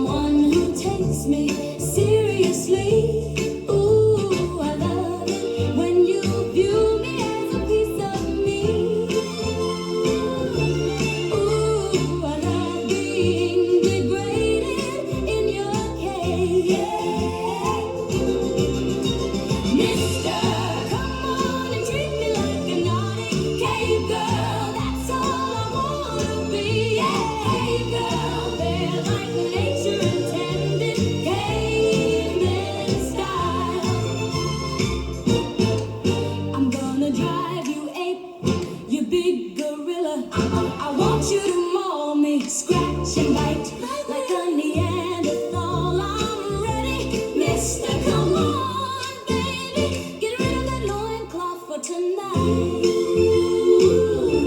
Ooh, I love it when you view me as a piece of meat. Ooh, I love being degraded in your cage.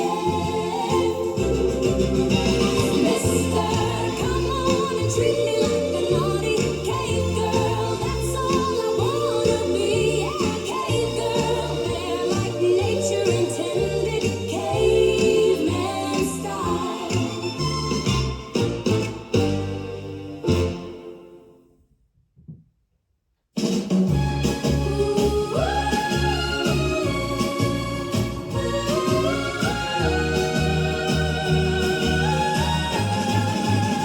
He didn't call me on the phone. He didn't take me to the drive-in. He didn't show me his new home or the horror that he drives in. He was in his prehistoric stance, looking for some Stone Age romance. I want a caveman. I want a caveman. I want a caveman.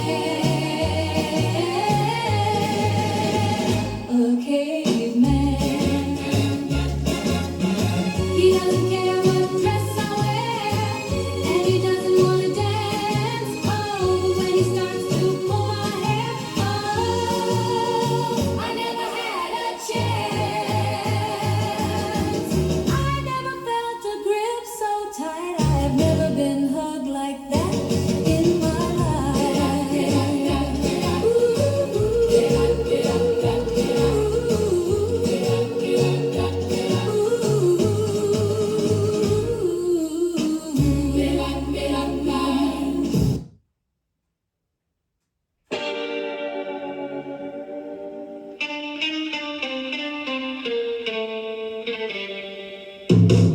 Look at me in my 69 Ford Fairlane station wagon.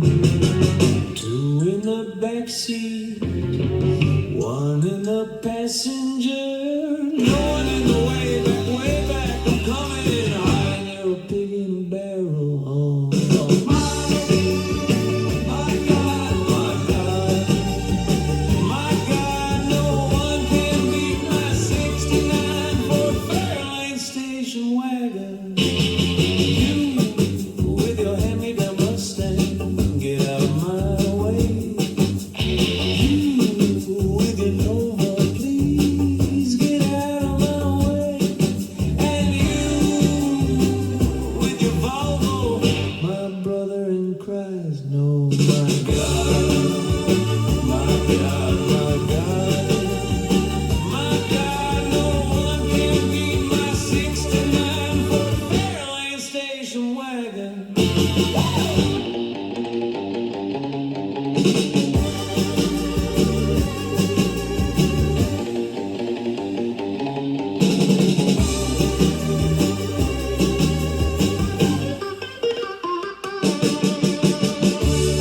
My brother in Christ, no one can beat my 69 Ford Fairlane station wagon. My brother in Christ, no one can beat my 69 Ford Fairlane station wagon.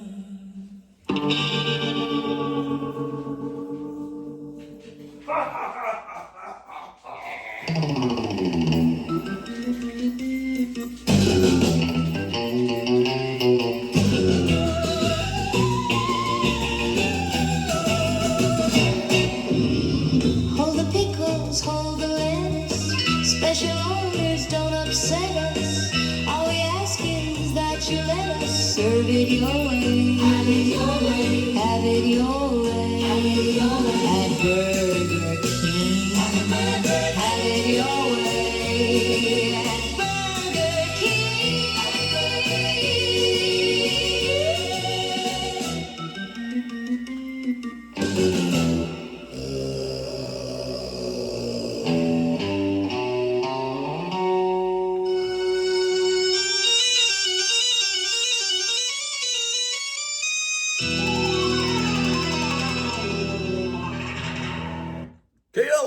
1190.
Took my girl's hand and asked her to dance. She smiled real wide and took off my pants. Oh Lordy, here we go again. I'm dancing with my baby and I just shit my pants. One more step, I can't let it go. It's above and down below. Now I'm seeping down to my socks. I'm dancing with my baby and I just shit my pants. I just shit my pants. I just shit my pants. I just shit my pants. I just shit my pants. I just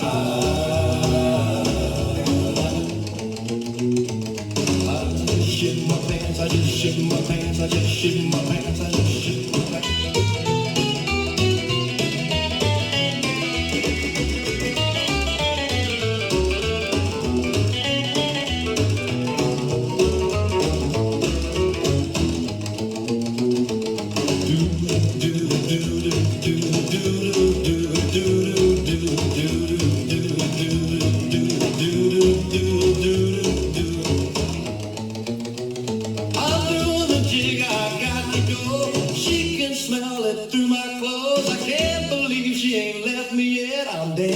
Baby, and I just shit my pants. I just shit my pants. I just shit my pants. I just shit my pants. I just shit my pants. I just shit my pants.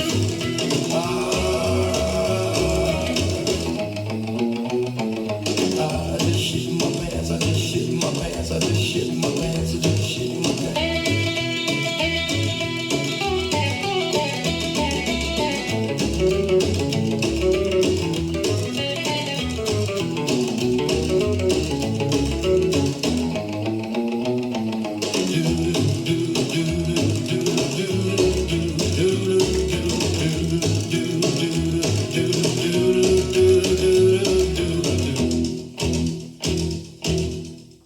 Vincent from 1957 here on KLIF 1190, The Grottu Orloff Show.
It's a Radio Shack Merry Christmas. America shops at Radio Shack for everything in radios. Radios for wake-ups, sit-ups, weathercasts, newscasts, see-beers, see-deers, shortwavers, space savers, stereo mates, playmates, radios that are wettable, petable, and simply unforgettable. Tune in to hundreds of Christmas gift ideas from the leader in radio technology since 1921.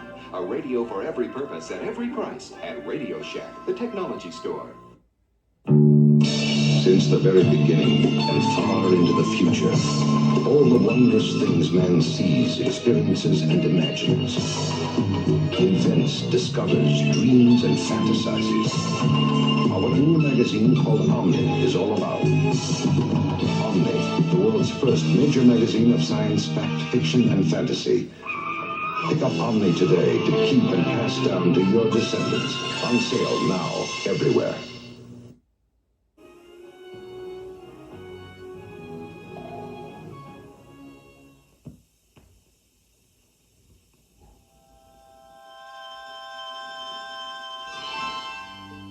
Month after month, Playboy magazine brings you more of what's going on. All the exciting, interesting, and fun things that are happening in today's world.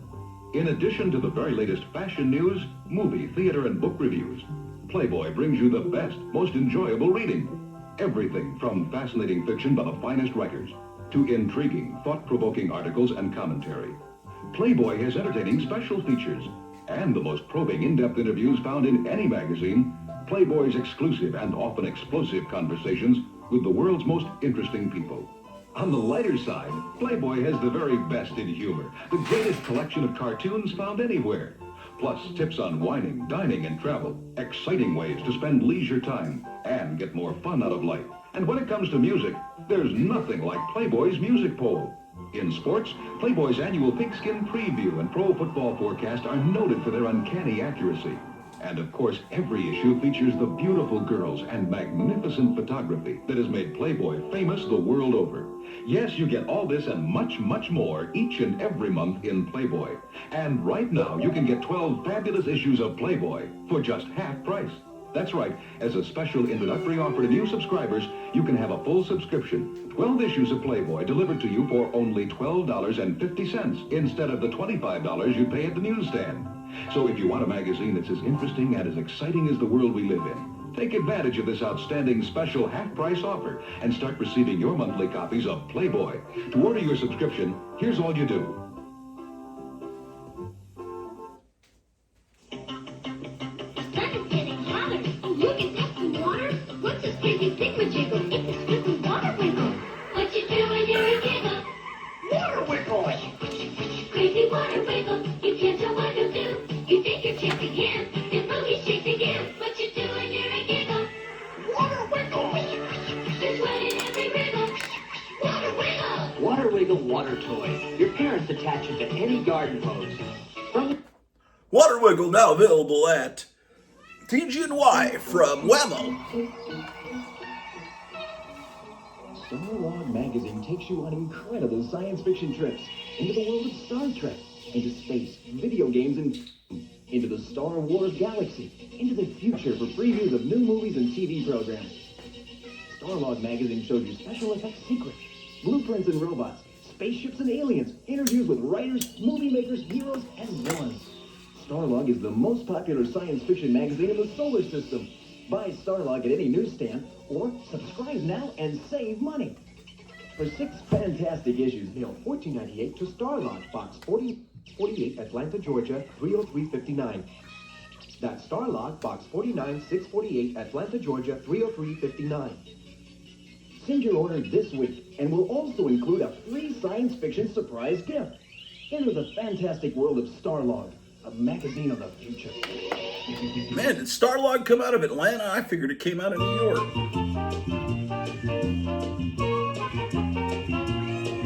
We're doing our Christmas shopping at Robert Hall this year.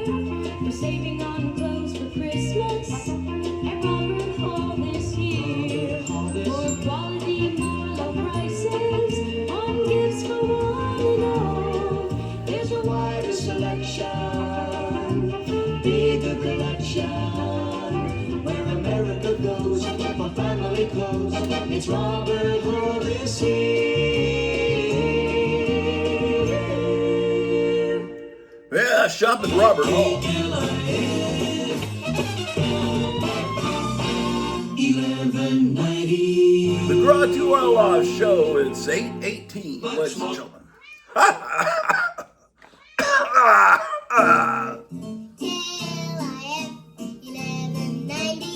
Yeah, what the baby said, man. Makes you feel good all over. Yeah, man. KLIF, the Grottu Orloff Show. Listen while you're getting ready for church, man. KLIF,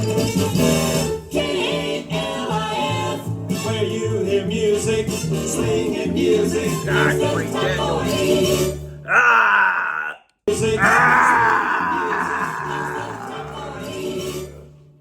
KLIF, 1190. Let's go, ladies and gentlemen.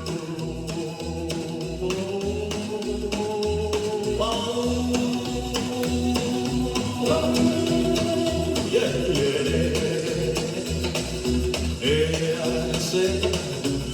whoa, whoa, whoa. Yeah, I'm a teenage Frankenstein, the local freak with a twisted mind. So won't you come and be my bride? We'll live together till the end of time. It's a love that's so sublime. But I can't get you off my mind. I'm a teenage Frankenstein. I'm a teenage Frankenstein. I'm a teenage Frankenstein. Well, there's no doubt I'm an oddity. The little children throw rocks at me. I'm what they call a monstrosity. But the truth is I'm just misunderstood. I'll treat you good. I'll treat you good. I'm a teenage Frankenstein. I'm a teenage Frankenstein. I'm a teenage Frankenstein.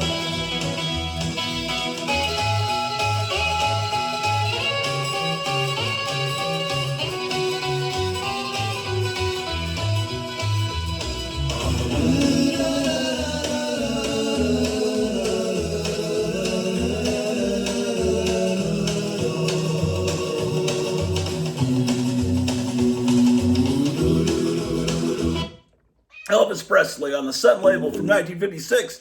I'm a Teenage Frankenstein on KLIF Sunday morning. Almost 7:30, 8:30, whatever morning. Prince of darkness, yes they do. They call me Vulture, Prince of darkness. They call me Vulture, Prince of darkness. They call me Vulture, Prince of darkness. They call me Vulture, Prince of darkness. They call me Vulture. They call me Vulture. They call me Vulture. They call me Vulture. They call me Vulture. They call me Vulture.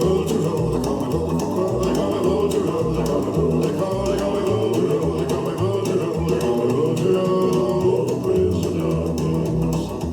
I was born in the city of darkness. My father was a coal miner, and mother worked in the oil fields. They call me Vulture. They call me Vulture. They call me Vulture. They call me Vulture, Prince of darkness, yes they do. They call me Vulture, Prince of darkness. They call me Vulture, the Prince of darkness. They call me Vulture, the Prince of darkness. They call me Vulture, Prince of darkness.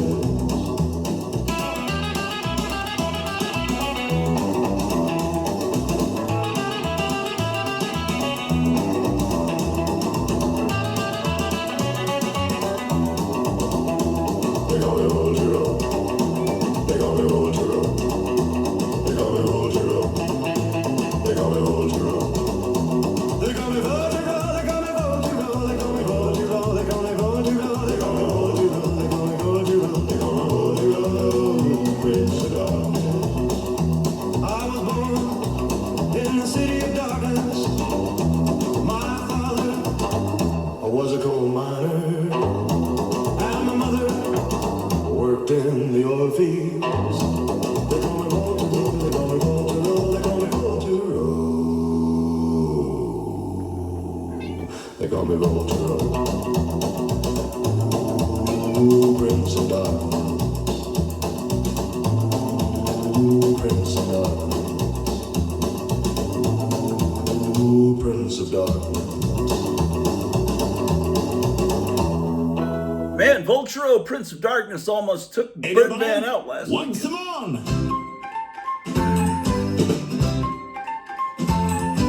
Bigger bombs for better peace. Killing things to make us free. Blow it up and watch it burn. That's the way we live and learn. War is not healthy for children and other living things. War is not healthy for children and other living things.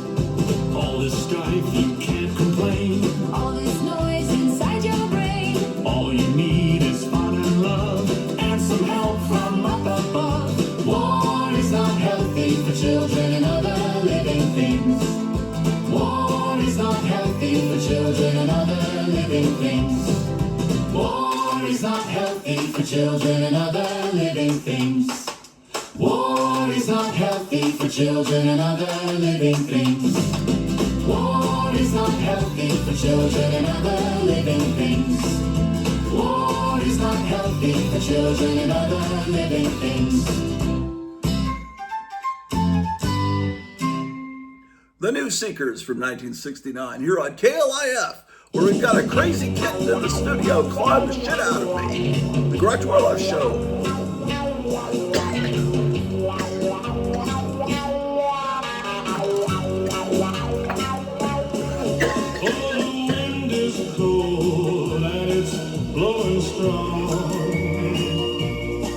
But my heart is warm and it just sings a song.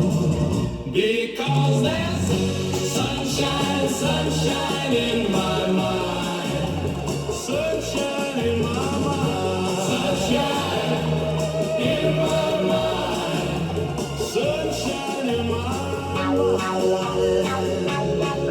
When the day is long and I get so tired, I just take a rest and I get inspired. Because there's sunshine, sunshine in my mind. Sunshine in my mind. Sunshine in my mind. Sunshine in my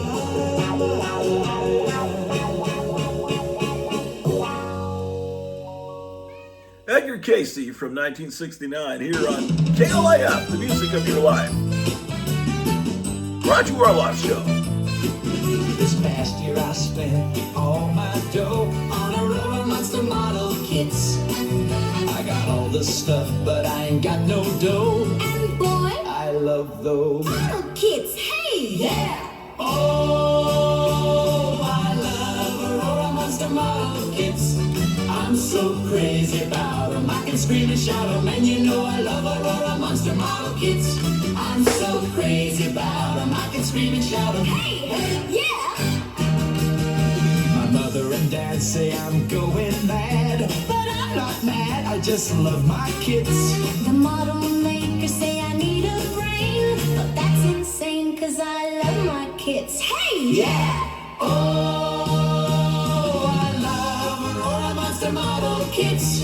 I'm so crazy about them. I can scream and shout them, and you know I love Aurora Monster model kits. I'm so crazy about them. I can scream and shout them. Hey, yeah, Yeah, yeah. Now if you're going mad, And your parents are telling you you're insane, you better not say I said so. but just between you and me, I know. I love Aurora Monster model kits. I'm so crazy about them. I can scream and shout them, and you know I love Aurora Monster model kits. I'm so crazy about them. I can scream and shout them. Hey, yeah. yeah. I love Aurora Monster model kits. I'm so crazy about them. I can scream and shout them, and you know I love Aurora Monster model kits. I'm so crazy about them. I can scream and shout them. Hey, Yeah, hey, yeah. hey. KLIF 1190.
The Aqualads from 1962 here on KLIF. Sunday morning, it's 8:30, man. It's a rainy morning.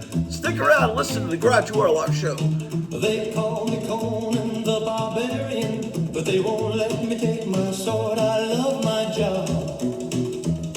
'Cause I'm Conan the Barbarian, but they won't let me take my sword. I love my job. He makes me angry. He makes me sad. I get so angry. It makes me sad. I think about all the love we had and I start crying. I get so angry. I start crying. They call me Conan the Barbarian. I get so angry. I start crying. I get so angry. I start crying. They call me Conan the Barbarian, but they won't let me take my sword. They call me Conan the Barbarian, but they won't let me take my sword. I love my job.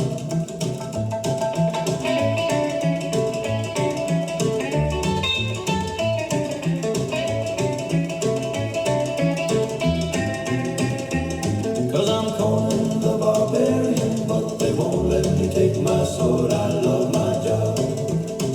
They call me Conan the Barbarian, but they won't let me take my sword. They call me Conan the Barbarian, but they won't let me take my sword. I love my job. I love my job, 'cause I'm Conan the Barbarian, but they won't let me take my sword. They call me Conan the Barbarian, but they won't let me take my sword. They call me Conan the Barbarian, but they won't let me take my sword. I love my job.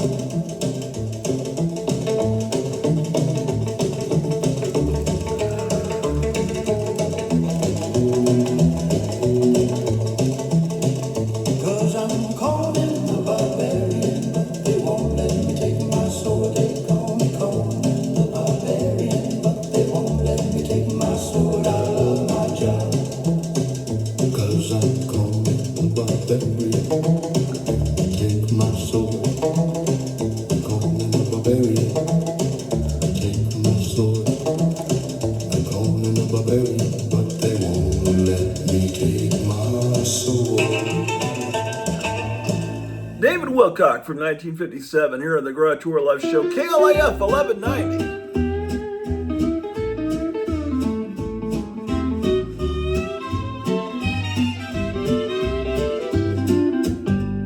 You don't know what it's like to be alone.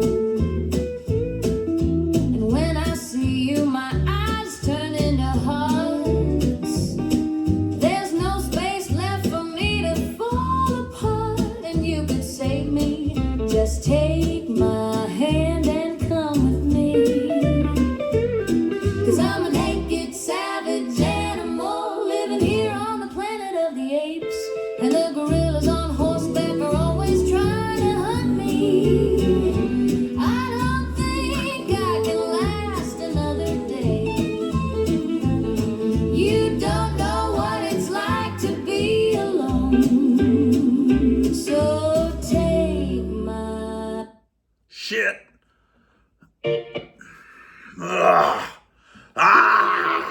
KLIF. The station where equipment doesn't work.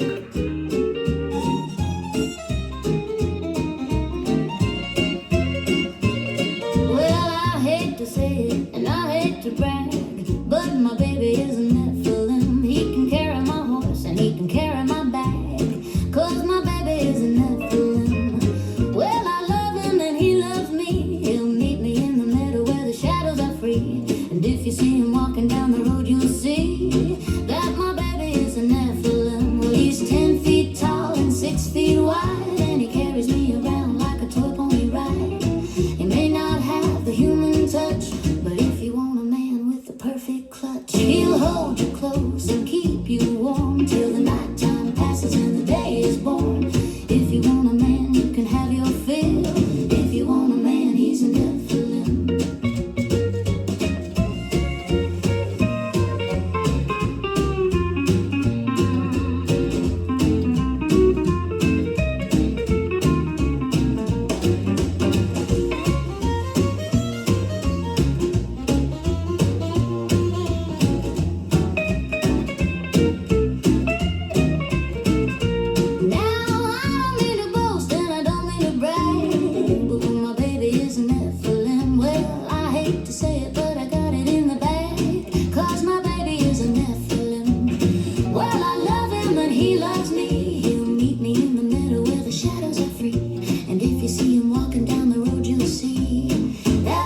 white, and he carries me around like a toy pony ride.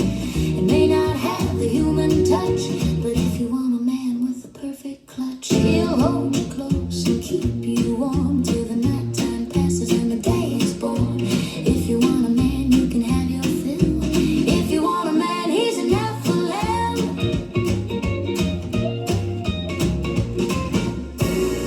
Ramona Fraden from 1958. Hey, we just got a phone call.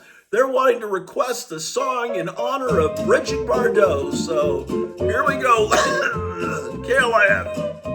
In honor of Bridget Bardot and her passing. Well, I ain't one for gossip, but I've got to spill the tea. There's a great big man coming from Japan, and I hear he's after me. They call him the Crusher, he's a legend in his time.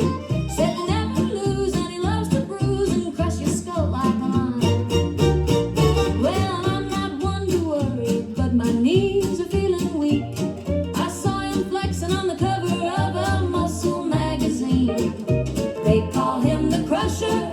I saw him at the show with a strapping man who had a tan, and he said to me, let's go, 'cause he's the Crusher. Oh yes, he's the Crusher. Oh, my man is the Crusher. I think I understand. He's not from Japan, but he's the greatest wrestler in the world. He's the Crusher. Well, he's the Crusher, the Crusher, the Crusher, the Crusher. Well, he's the Crusher, the Crusher, the Crusher. Well, I think I can work with it. I think I can give it a try. Now I know the man ain't from Japan, and he's the apple of my eye.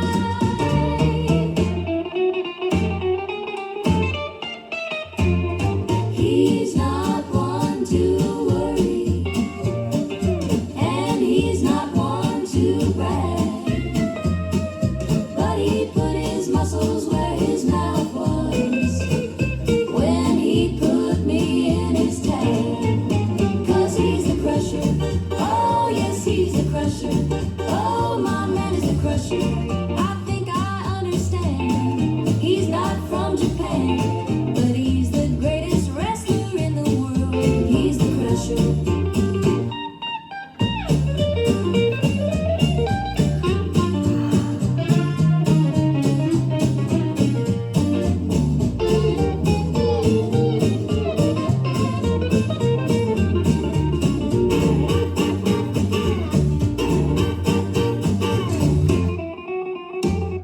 Janice Martin from 1957.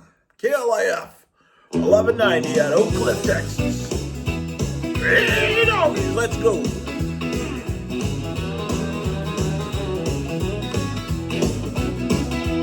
She's a cowgirl in the moon, and she's watching us with stars in her eyes. She's a cowgirl in the moon, and I swear I hear her lonesome cowgirl cries. There's a cowgirl in the moon, and she loves me when she looks at me that way. A cowgirl in the moon, and she's looking for a cowboy on the Milky Way. She's a cowgirl in the moon, and she's waiting for the moment she can ride away.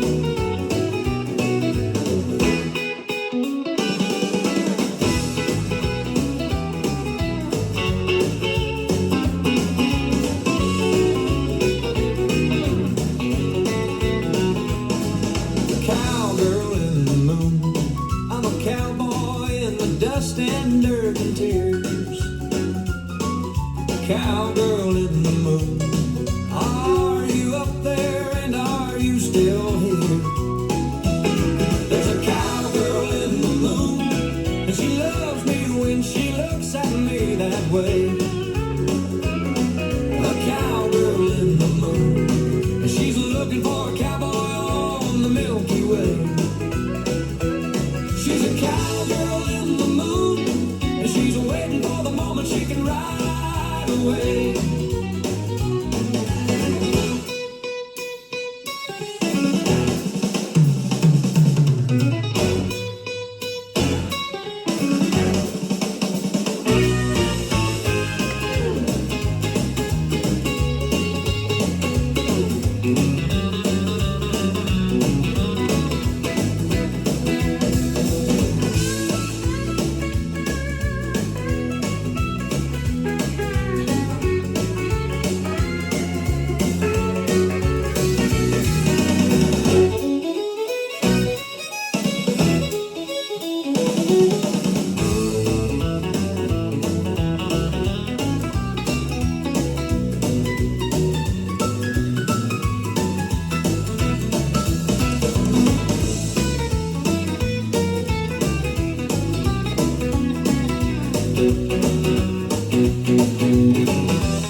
That's Steve Ditko from 1957. It's a good day to have a good day. It is what it is. Have a nice day. Don't judge a book by its cover. Yeah. Yeah, yeah, yeah, yeah. I can hear the sunshine. War is not healthy for children and other living things. So yeah, make love, not war. Shit, shit, shit, shit, shit, shit, shit, shit, shit, shit, shit, shit,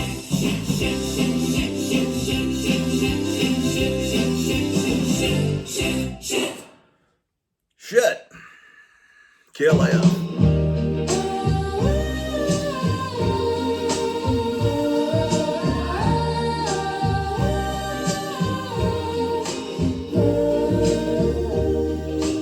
It's so cold, we better go inside.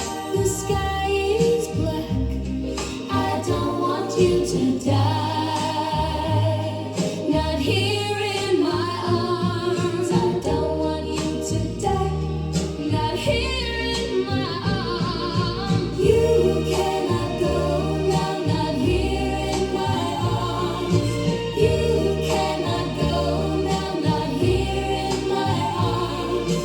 Please don't go, no, not here in my arms. Please don't go, no, not here in my arms. Shit, shit, shit, shit, shit, shit, shit, shit, shit, shit, shit,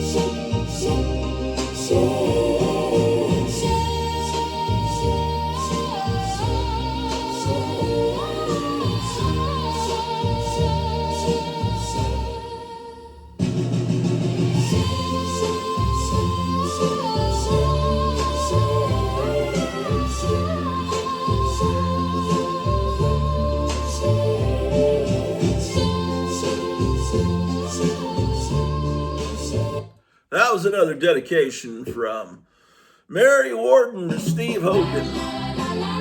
Who cares, man? KLAF.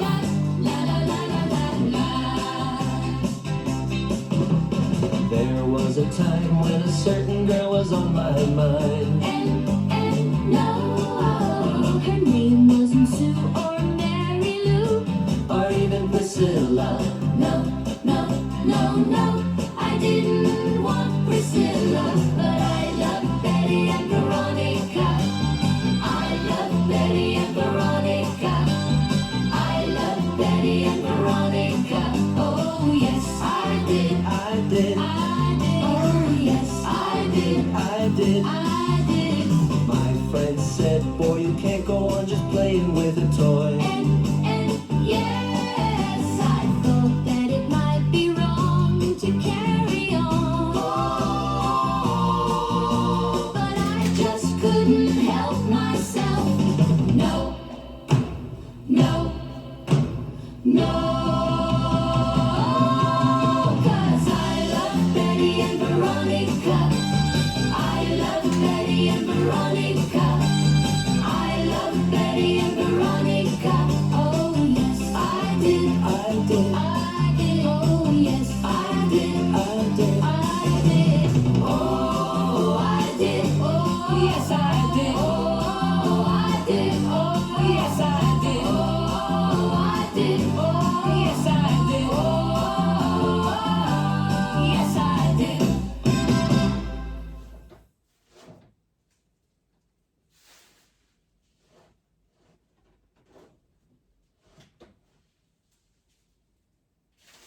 KLAF, man. Grottu Orloff show. I just need the kitty letter. Ah, he calls me his baby, but he treats me like a child. Yeah, my darling's a daisy, and I drive him wild. But he can be a little shy when the moon is in the sky. And it's so hard to make a baby out of a man.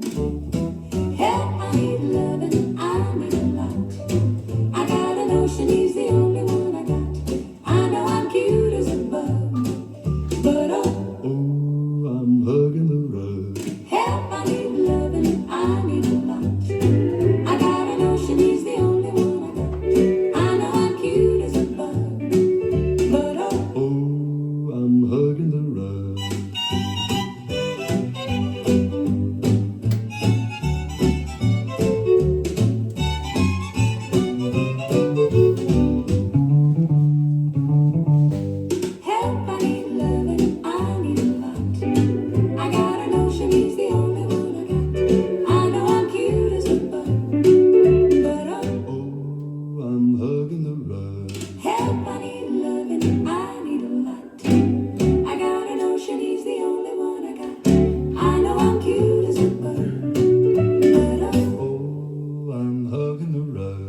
I know I'm cute as a bug, but Oh, I'm hugging the rug. help, I need loving, I need a lot. I got a notion he's the only one I got. I know I'm cute as a bug, but oh, I'm hugging the rug. Angelique Pettyjohn, hey, that was based on that patch they used to sell in the comic books that said, "Help, I need I lovin'." came to town with one blue dress and the same old pair of shoes and an old guitar that only had one string. I came to town with a broke down dream and a hungry looking for work, and I found me a little bit of everything. And I found out there's an old way to make a little bit of dough when the world is so doggone cold and you're a sweet and helpless thing. I'm the prettiest prostitute in San Antone. I got nothing but these looks and this little life. I can have the whole world, baby, anytime I want. And if you come to town, you can have a little bit tonight.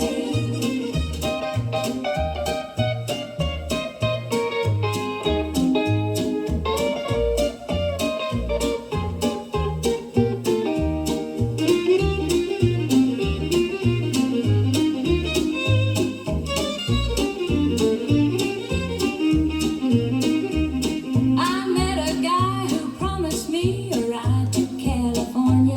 He had a Cadillac and a couple of gold teeth. He was a taker and he said, baby, the world is all yours, but first you have to give it all to me. And I found out there's an old way to make a little bit of dough when the world is so doggone cold and you're a sweet and helpless thing. I'm the prettiest prostitute in San Antone.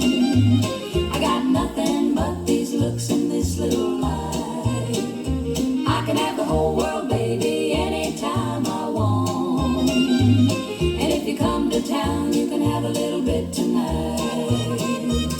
I'm the prettiest prostitute in San Antone. I got nothing but these looks and this little life. I can have the whole world, baby, anytime I want. And if you come to town, you can have a little bit tonight.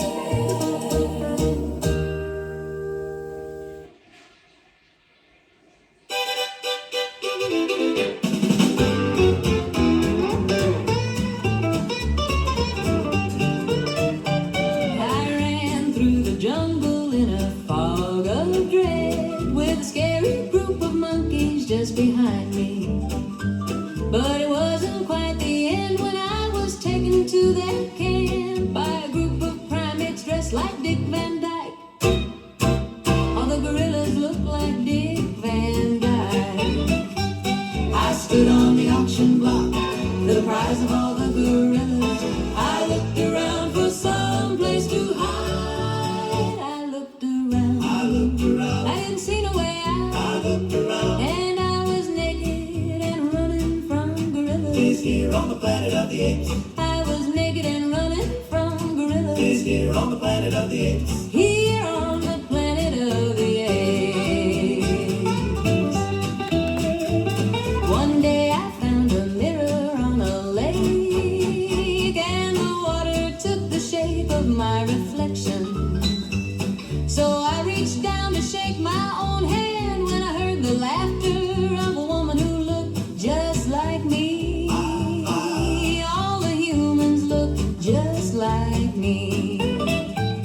I went to the auction block, the prize of all the gorillas.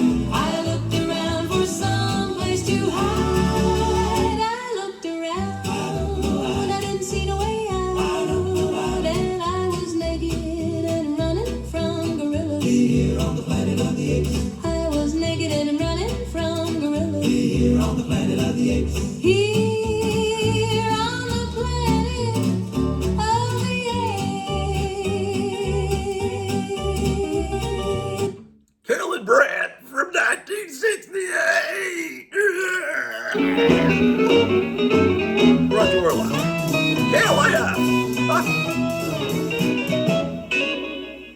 Your favorite radio station. station. KLIF 1190 brings you all there is to hear.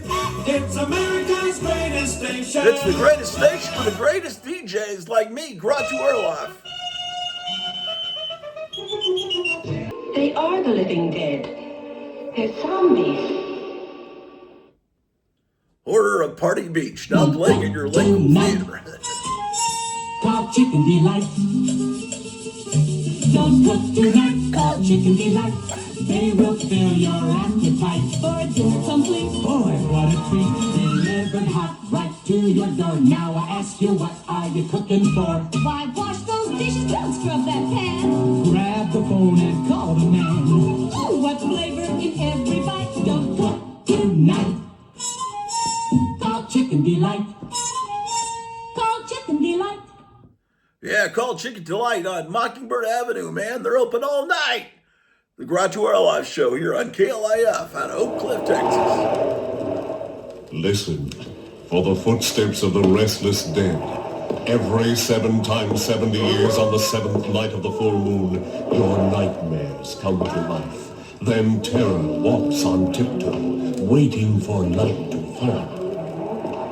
Black Sabbath, a date marked in blood on the calendar of the unearthly, when they rise up from their graves to seek their living prey. Come closer, please.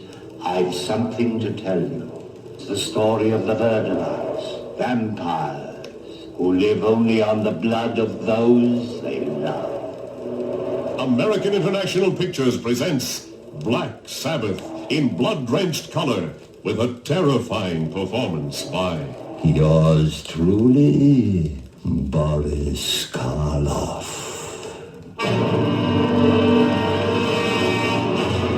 Now playing at the Granada Theater on Greenville Avenue.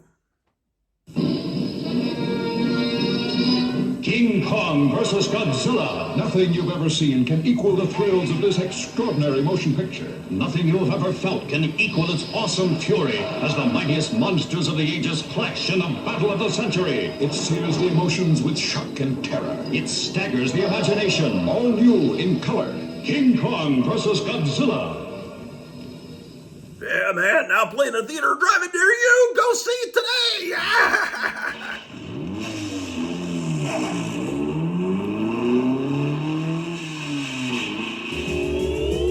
KLIF, first in Dallas.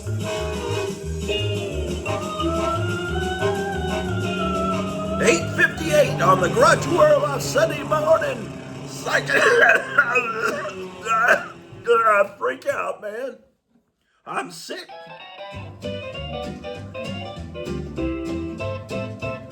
I ran through the jungle in a fog of dread, with a scary group of monkeys just behind me. But it wasn't quite the end when I was taken to their camp by a group of primates dressed like Dick Van Dyke. All the gorillas looked like Dick Van Dyke. I stood on the auction block. The prize of all the gorillas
and I drive him wild. But he can be a little shy when the moon is in the sky, and it's so hard to make a baby out of a man. Help, I need loving, I need a lot. I got a notion he's the only one I got.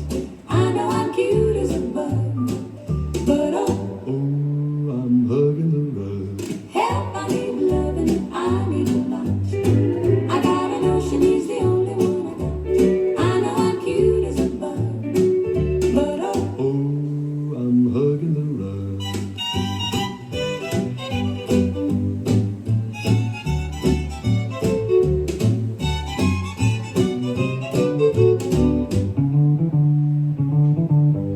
Help, I need loving, I need a lot. I got a notion he's the only one I got. I know I'm cute as a bug, but oh, I'm hugging the rug. Help, I need loving, I need a lot. I got a notion he's the only one I got. I know I'm cute as a bug, but oh, I'm hugging the rug. Help, I need loving, I need a lot. I got a notion he's the only one I got. I know I'm cute as a bug, but oh, I'm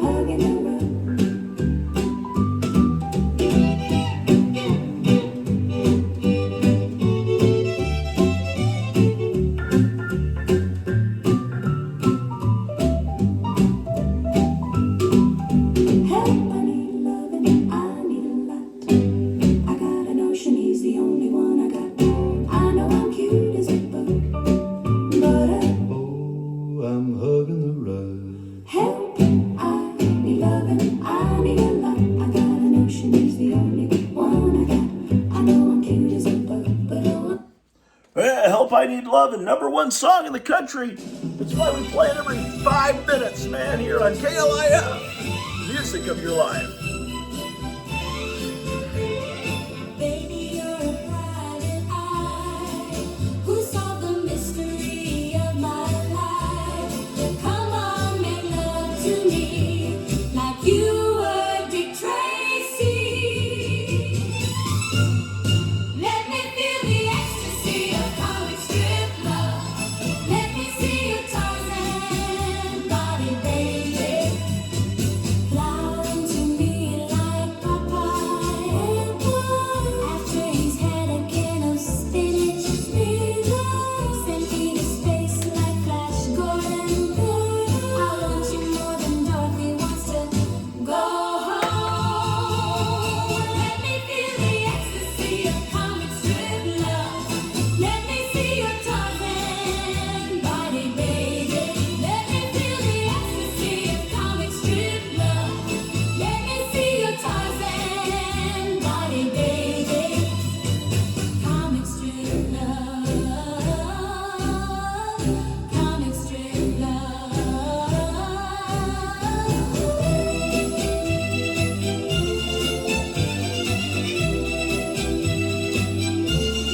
Let me feel the ecstasy of comic strip love.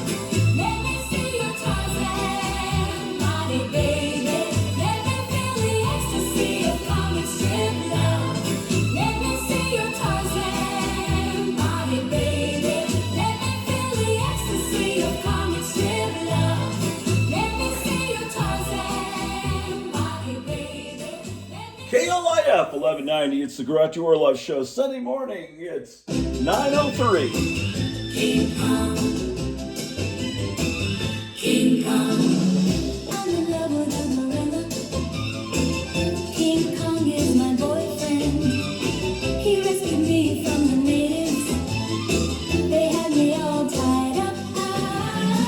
He gently peeled my rags off, just like I was a banana. He'd never seen a girl, never smelled a woman before. He didn't know what I was. He carried me as his prize through the dark jungle. He fought dinosaurs to protect me. He showed me how much he loves me. He took me to his cave and we kissed all night.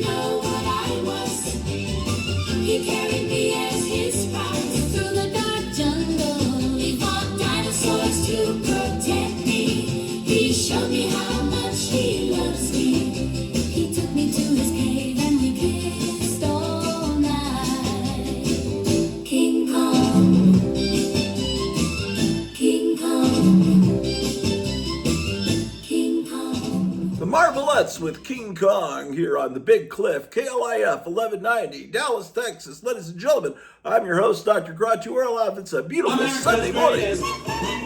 KLIF 1190.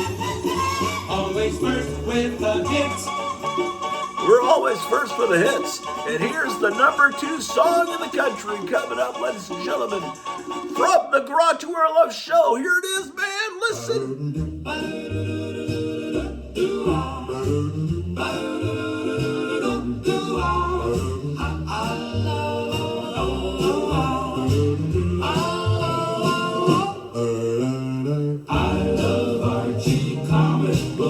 And I love you, baby. I love Archie comic books, and I love you, baby. I love Archie comic books, and I love you, baby. I love Archie comic books, and I love you.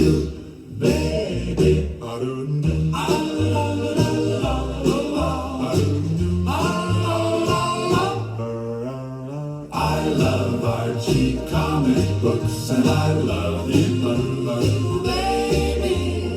I love Archie comic books and I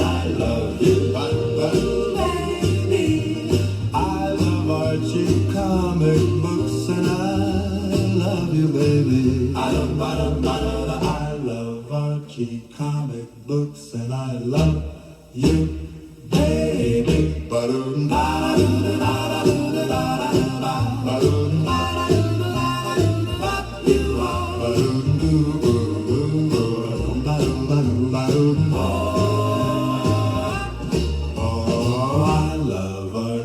Comic books and I love you, baby. I love Archie comic books and I love you, baby.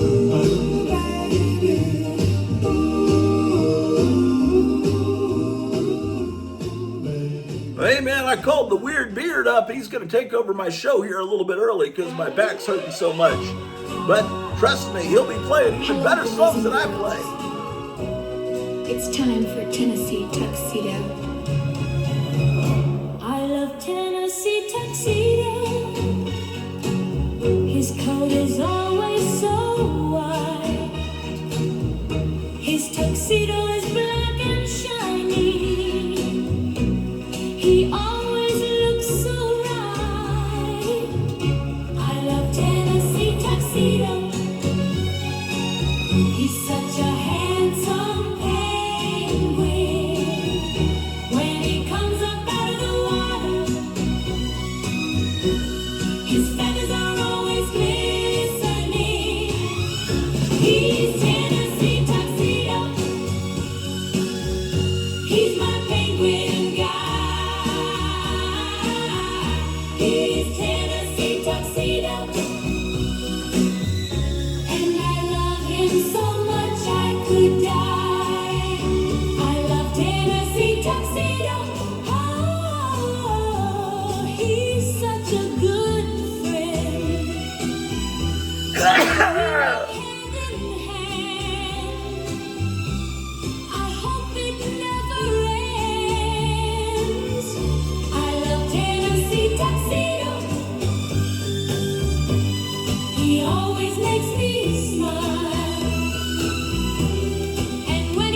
old pal Grottu Orloff. I'm signing out. Happy trails to you. Weird Beard's going to come in, and later on, stay tuned for David Wilcock and Alex Jones. If I love you, you know how much I do, and I can't help if I want you, but I guess it's not up to you. And if you don't want me to love you, then that's fine. Tennessee tuxedo is a friend of mine. I can't help if I need you. You know how much I do, and I can't help if I call you and say I love you too. And if you don't want me to need you, then that's fine. Tennessee tuxedo is a friend of mine. Ain't it always the way?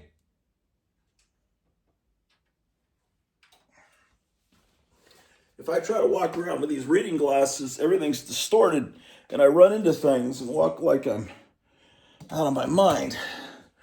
I gotta stop, man. My back is hurting too much. Man, I left the light on. Maybe I can go upstairs and finish up the show. Just my back's hurting too much. And if I lay down, it's just gonna hurt more. Oh, gosh. And then this coughing is not helping, because when I cough, it's agony for my back.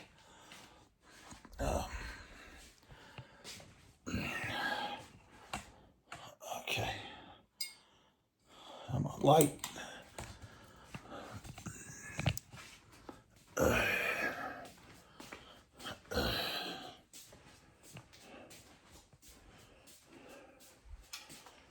Oh, shit. I dropped my glasses. Oh, I gotta bend down to pick them up. Shit. Ah, damn. Oh, wow.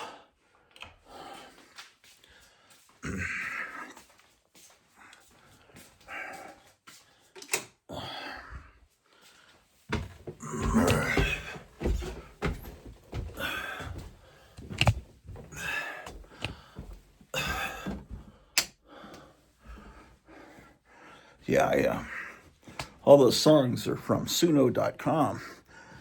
I put in the instruments I want, the title I want, or maybe sometimes I'll write all the lyrics. Sometimes I'll just give a few sentences, or maybe, or a bunch of sentences to prompt the AI robots. Tell what kind of voice I want, what time period I want, the instruments. Sometimes you get inspired by looking through these old comics. There's an ad for patches they used to have in the 70s. And one of the patches said, "Help, I need lovin'." And, shit. And I thought, well, create a country western swing song based on "Help, I Need Lovin'." And it came out pretty good. Okay.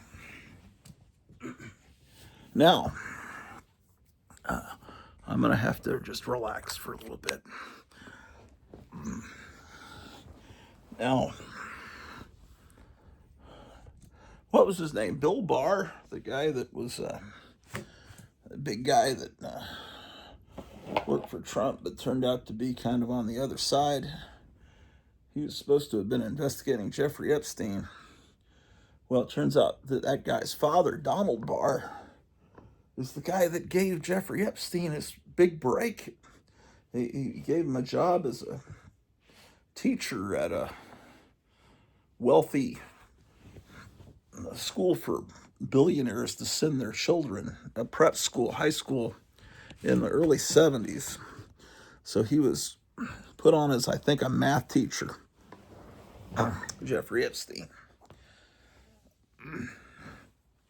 That's Bill Barr's father, right? Named Donald Barr. And so that got him linked him in with all these billionaires, and then he turned into some kind of weird, sinister specter like a secret agent that compromised famous people with his Well, you know what Jeffrey Epstein did. But anyway, Donald Barr, the guy that initially saw something in Jeffrey Epstein and thought he should hire him when he was a young guy in his 20s. That guy apparently wrote a science fiction novel back in the early or mid 70s called Space Relations. And they say there's a lot of weird stuff, kind of Jeffrey Epstein kind of weird stuff in that science fiction novel. It's kind of a risque.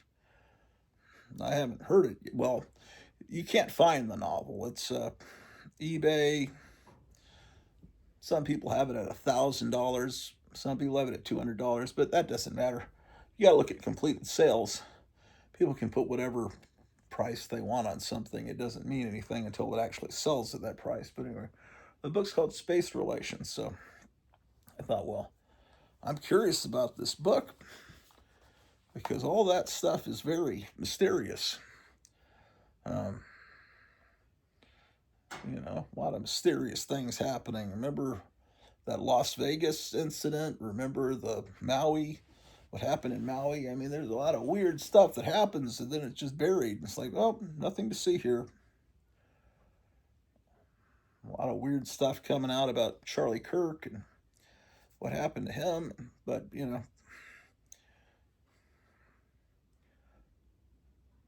But anyway, so I looked on YouTube and there's, it's only been up for a few weeks. There's an audio book of Space Relations. So you just got to type in Space Relations Donald Barr, and you can listen to this. Someone put up some 1955 Christmas record. It's a little late. I guess it's still the Christmas season, but let's see what this sounds like. Oh, this is the type I like, man. I like this traditional. Let me put this in my playlist.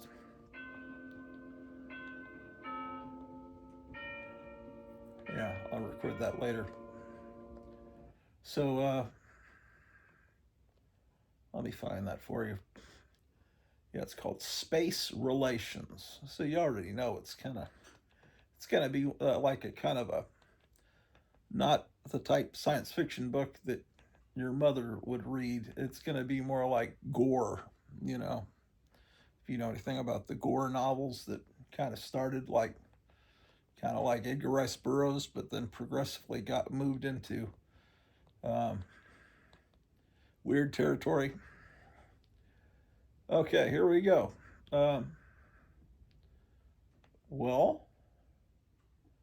There's another person that's done it. Welcome to Ranking Politics.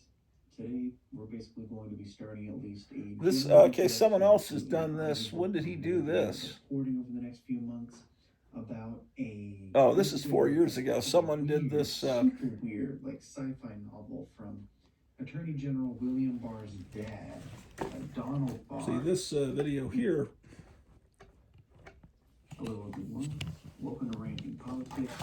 Today, we're basically going to be starting at least a general introduction to an audiobook that I'm going to be recording over the next few months about basically like a weird, super weird, like sci-fi novel from Attorney General William Barr's dad, Donald Barr.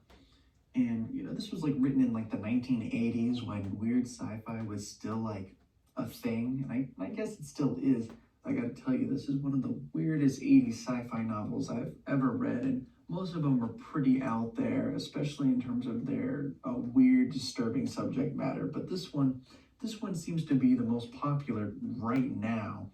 Well, maybe not right now, but like back in 2019, like conspiracy people were really interested in this book, mainly because Donald Barr used to be the headmaster, the dean, something like that, at the Dalton School, which is a private school, similar to Yale or, a pretty prestigious school.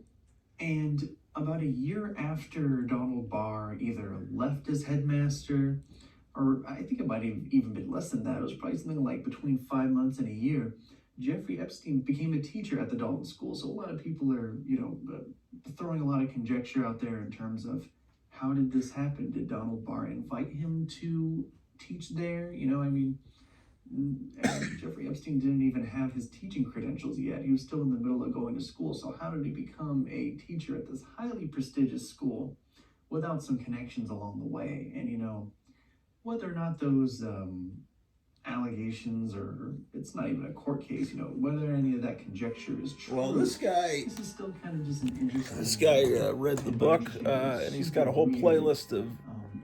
Looks like he reads it about 20 minutes at a time. Hello, everyone. Welcome to Ranting Politics. This is Yeah, there's another person that does it, unless it's been taken down already. Oh, here's the one that where it's all in one video. It's 6 hours, 17 minutes, 45 seconds. This is the one that I recorded, but I haven't listened to it yet. This is all in one video. A bizarre, fascinating tale of a feudal age of the future. Moral Memorial and Harris Library, Stratford, 5T. I could make you the commandant of this place if I wanted to. I think this is from the 70s. That guy said it's from the 80s. He might be. Yeah, see it. This one. Here's another person that read the book, and it's from 1973. That's what I thought. So there's more than a few people that have done this, and there's a lot of videos about it. Looks like. All right, y'all, come on in here. So I guess I'm late to this. This I didn't know about it, but thought I'd tell you about this weird science fiction novel that is out there. Oh my gosh. I guess we can look at some more comics. But my back is really hurting me, man. I don't know. It wouldn't be so bad if I didn't have this cough that's just, oh well. Okay, what were we looking at? Well, we gotta have some music playing. What are we doing here?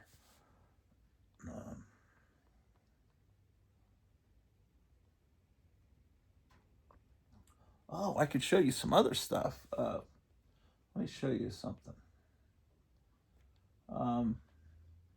There's another channel on the Roku that you need to get, and I'll show you. If you have a Roku, I don't know. Okay, here we go. Let me take you over here. Ugh.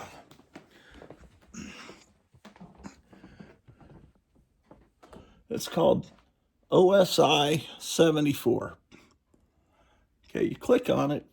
It's a Subgenius channel.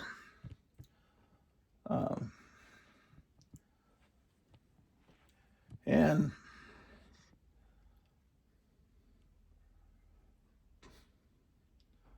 so where you want to go on here is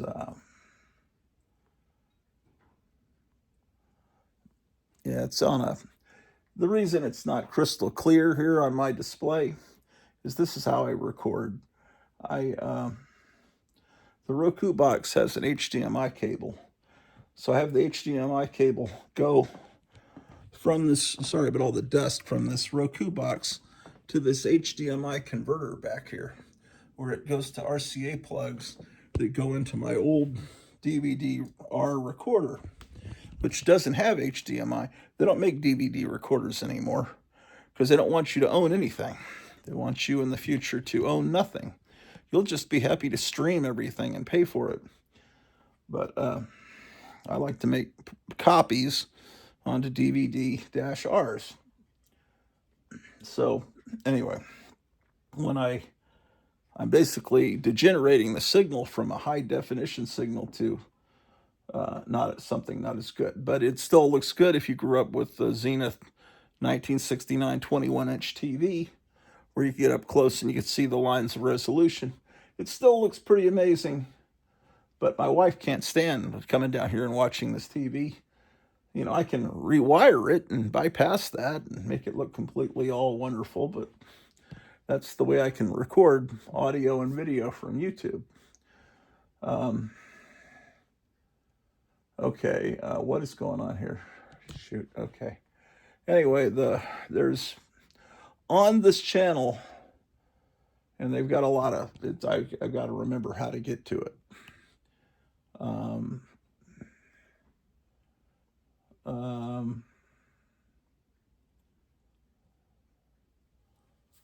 What is it? It's, man, I don't know where they put it. They have this old show called The Hypnotic Eye, which was a public access show out of Dallas that that was done by Joe Riley, who was a friend of mine. And I worked with them on that show for maybe the first 5 episodes.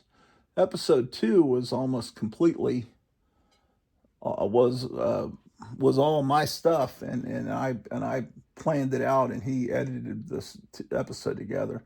But all the other episodes just have me doing voices of puppets, or I provide material for it. But episode 2 is let's see, is it in Church of the Subgenius? Man, I can't. Oh, here it is. Yeah, they put it under Hypnotic Eye. Okay, so you have to go to the category Church of the Subgenius, and there's Hypnotic Eye.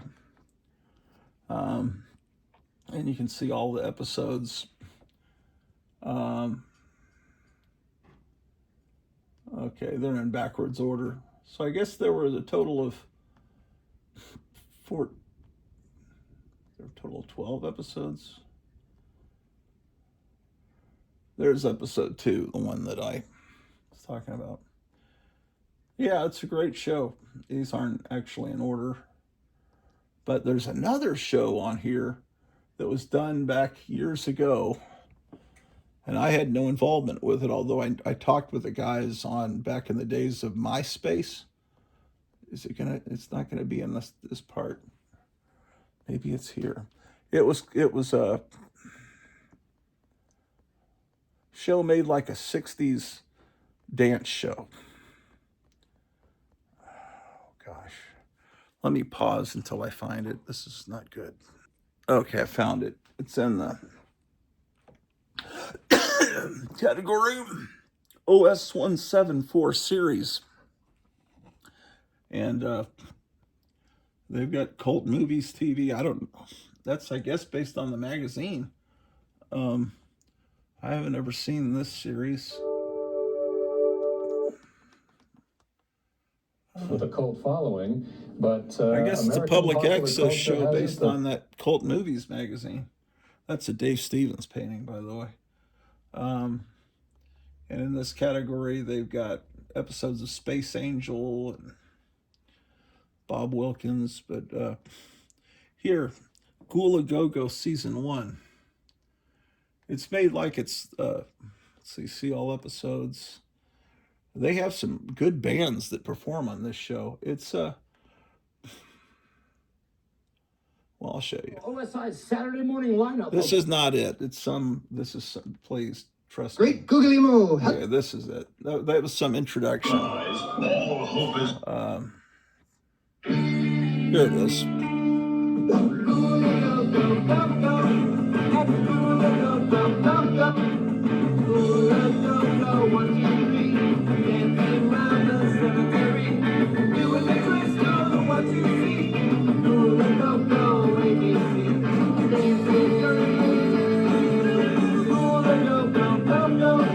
It's made to look like a 60s dance show. It's got this hunchback and this vampire guy. Let's turn this down. My wife's trying to sleep upstairs.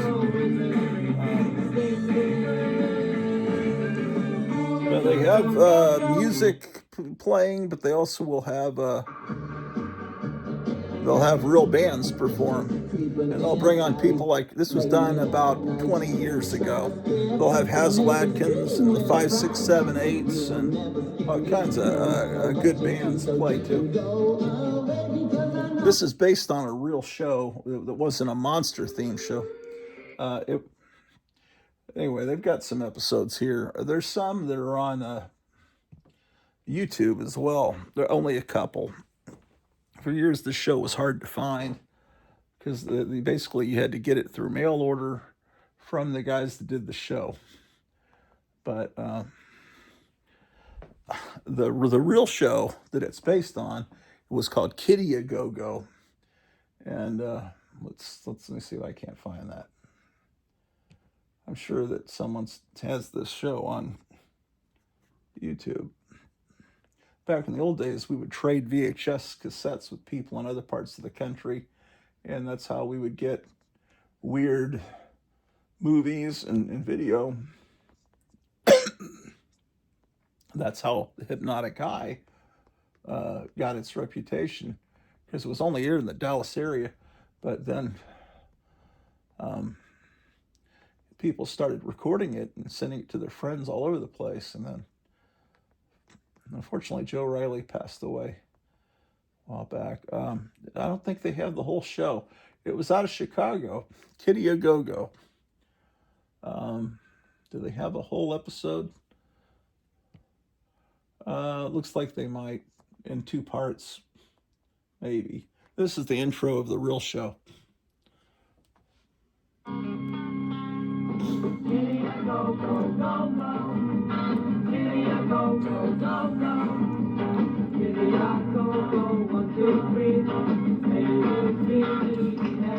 Hey kids, it's time to play the Mo Queen's Kitty A Go Go.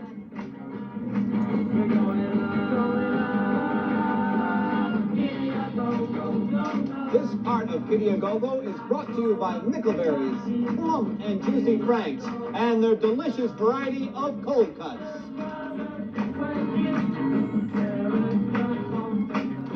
But anyway, it was hosted by this lady. I've got a big surprise for you. She's kind of in a Harlequin Today, right here outfit. in person on Kitty A Go Go, we're having a new Colony 6.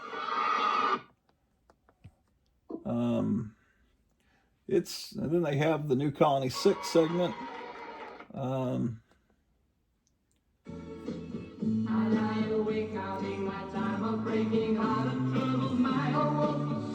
So that's, I think, the only episode that exists. Here, it looks like they've got it in parts. Like, here's part 3, and here's part 2. Yeah, I don't know.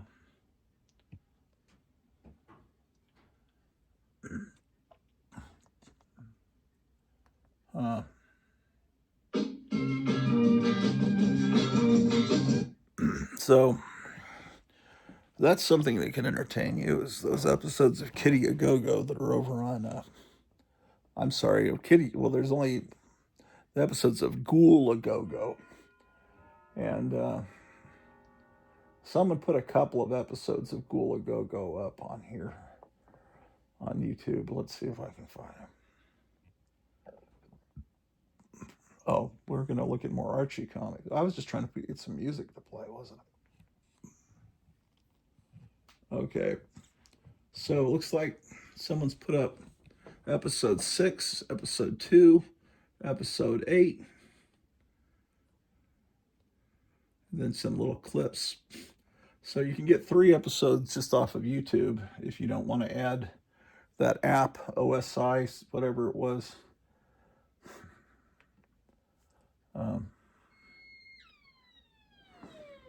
Say, kids, what do you want to do? Go look at a few more Archie comics, then I got to rest my pack.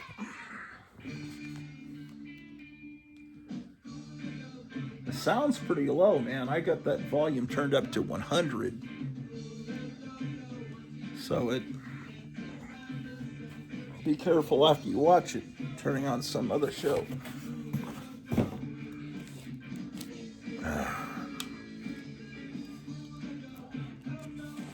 We were looking at Betty and Veronica. Well, we looked at Chilling Adventures in Sorcery.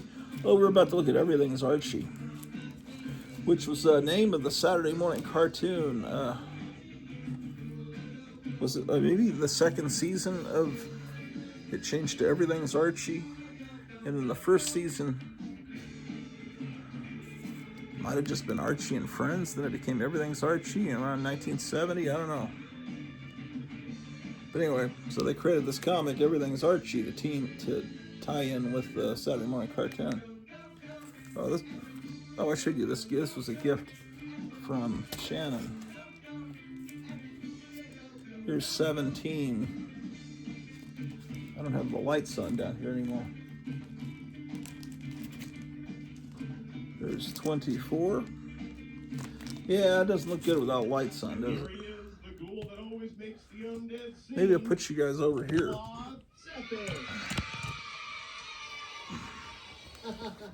Great googly moo. Mango, mango, it's cool go-go time.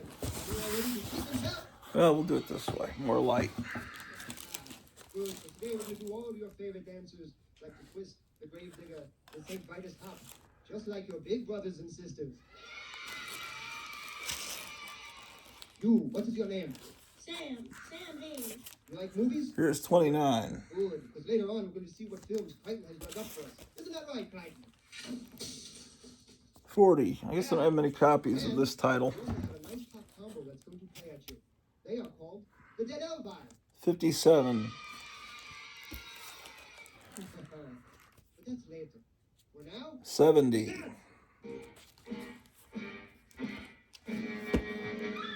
84. I might get a copyright claim. These are real songs here.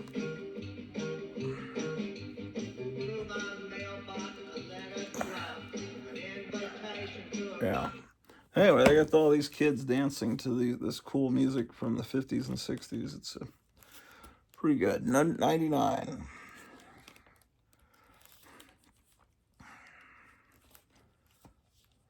$102. I showed you that Cosmo, the Martian Archie comic. 119. I've got a book that reprints maybe the whole series, probably from that Craig Yo guy. 119. Who puts out great books. 141.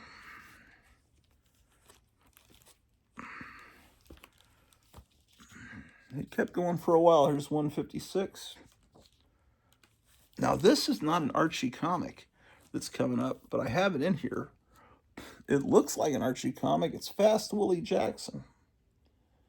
It looks exactly like an Archie comic. I mean, it's obviously the same. But it's a different company. It's Fitzgerald Publications out of New York. I wonder if it was an Archie comic with just a different, October 1976. I wonder if they just used a different name. I wonder if the address, if I look up the address, it's the same address. 527 Madison Avenue as the Archie Company. I mean, this looks exactly like Archie. I mean, it's just a black version of Archie. And I think this is pretty valuable. There's more than one issue, but not many more than one issue. Fast Willie Jackson. And here's Flyman, number 31, one of the Archie superheroes. This is weird. Archie for a while had the Hanna-Barbera license, so it's a Space Ghost comic with Dino Boy in it too. And I could be wrong. Maybe I'm confused. I think this Hanna-Barbera stuff went through many hands. Gold Key had the Hanna-Barbera license. Charlton had the Hanna-Barbera license. Only Gold Key did a little bit with these superheroes. Charlton never touched them. Then Marvel got the Hanna-Barbera license for a while. And then Archie and DC had it too. And I don't know if it's the Archie, it's probably the Marvel titles when they did the super. I think they had early Dave Stevens art in some of those issues. I've got a couple that have Dave Stevens art. The art's good in this. I mean, it looks like the a television cartoon. But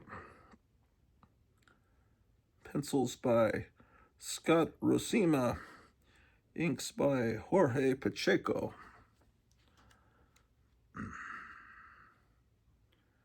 Yeah, I don't know. Yeah, the Hanna-Barbera rights just kept getting thrown around. Still don't know why they went from Gold Key to Charlton. That always was a mystery to me. Here's a Flintstones Archie. I have all my Archie books, obviously, in these boxes. And I have this under H for Hanna-Barbera Presents. This is the Superstar Olympics. Okay, then we get to Josie and the Pussycats. My earliest is issue 12. I wish I had a lot more of these. Here's 15. This is before they become a band. They become a band, basically, for the TV cartoon, number 37. To kind of follow in the footsteps of Archie and his band, having that giant hit with Sugar Sugar. There's number 44. I gotta get more of these books, man. Here's 50. Now this is not the first appearance. The title changes to Josie and the Pussycats, but this isn't the... It looks like it could be their first appearance, but I think it's the issue before, or maybe 2 issues before that the title Josie becomes Josie. Well, I have Josie 44, and then that one's 50. So somewhere 45, 46, 47, 48, 49, somewhere in there, the title changes. And here's 55.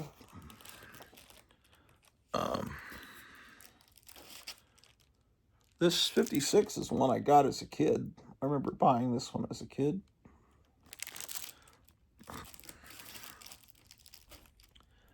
Uh, 63. I believe Cheryl Ladd was one of the voices, and the Josie and the Pussycats recordings. 67. This is another one I've had since I was a kid. They would have a lot of monster covers that would attract me. Like this is another one I bought as a kid. I mean, how could I avoid that? That's like everything I love in life. All these monsters in a haunted house. 68, and beautiful girls mixed up with them. 68. 70. I just need to get more of these, man. What is my problem? My problem is I just wait for things to come along, and instead of seeking them out online, and since there are no comic stores really that close to me, they don't just come along that much. 79.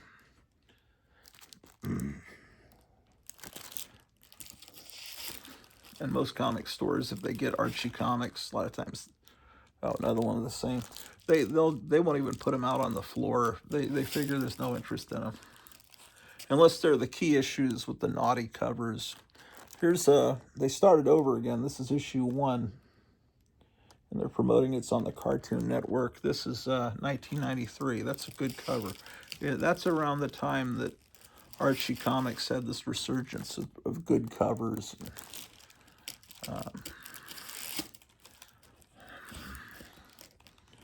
Here's 47, and this is when the movie came out with, which, believe it or not, is not a bad, I know it sounds weird, but the movie was not that bad. The music was actually pretty good in it. Number 60. I don't think people even remember that existed. Here's Captain Hero. It's Jughead as Captain Hero. Damn, that's amazing. Why is this not in a bag and board? Someday I'll get these things bagged and boarded, man. What is wrong with me? Haunted House Mystery Bank.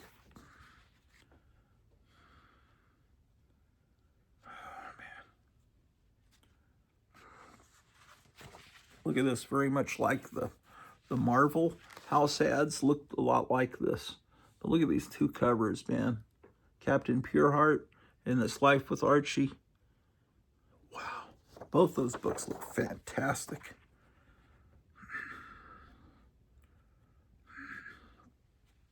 This is a great time period. What are you guessing, 66, 67? Let's see. April 67.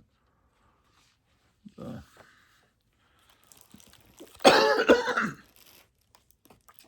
I was 2 years old. Oh, man. Wow. You can see Marvel's influence in that house ad. Here's Archie's pal Jughead, number 72. I have it filed under J. Doesn't make sense, although it might be that the title really is Archie's pal Jughead. Where technically it should be filed under A. I hope I don't have pneumonia. 76.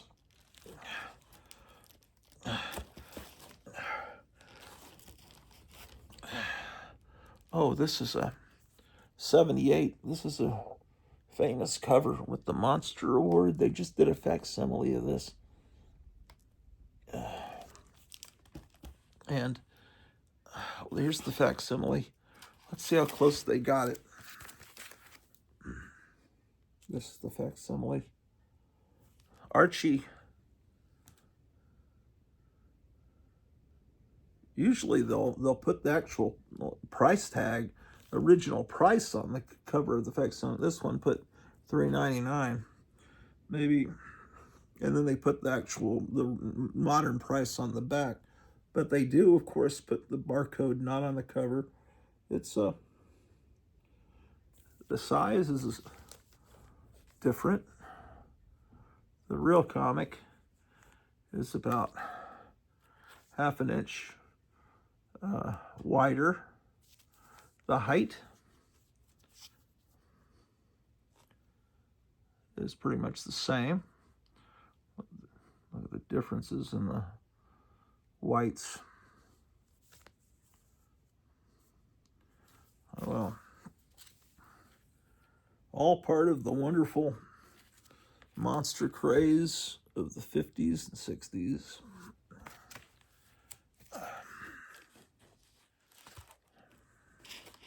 There's a Jughead that has, right after this one or before it, the creature from the Black Lagoon coming out of a pool. And I thought that I had that, but I guess I don't. I don't know why I thought I had that. I think maybe I have a little dot that has a creature from the Black Lagoon type character coming out of the pool. I got it mixed up. Here's 103. Remember a few months ago, I was like freaking out about that. It's like, where is my creature from the Black Lagoon comic? 125, but look at this, man. That's what was great. The monster craze. When the monsters left, that's when things weren't as much fun. And the Star Wars movies were great. Those first three real Star Wars movies, Star Wars, Empire Strikes Back, and Return of the Jedi. But it crushed the monster fad. 142 Jughead. This is a pretty good cover. He's building a model kit.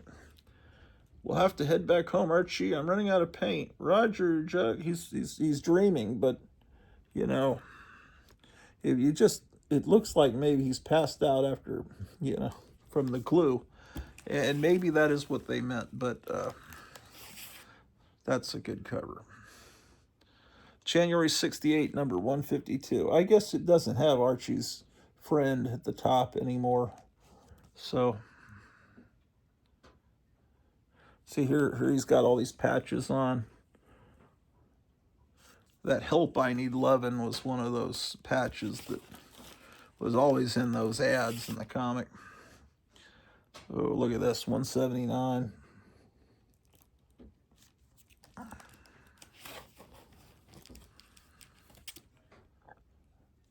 $208. One of the beach covers that everybody's coveting. 2017, of course, with Jughead, there's going to be a lot of food covers. And that was 217, and then we have quite a jump to 307. You can see the difference in quality. Wait, why is 307? Here's 228. They're not in order. Let me pull out this 307. Here's 248.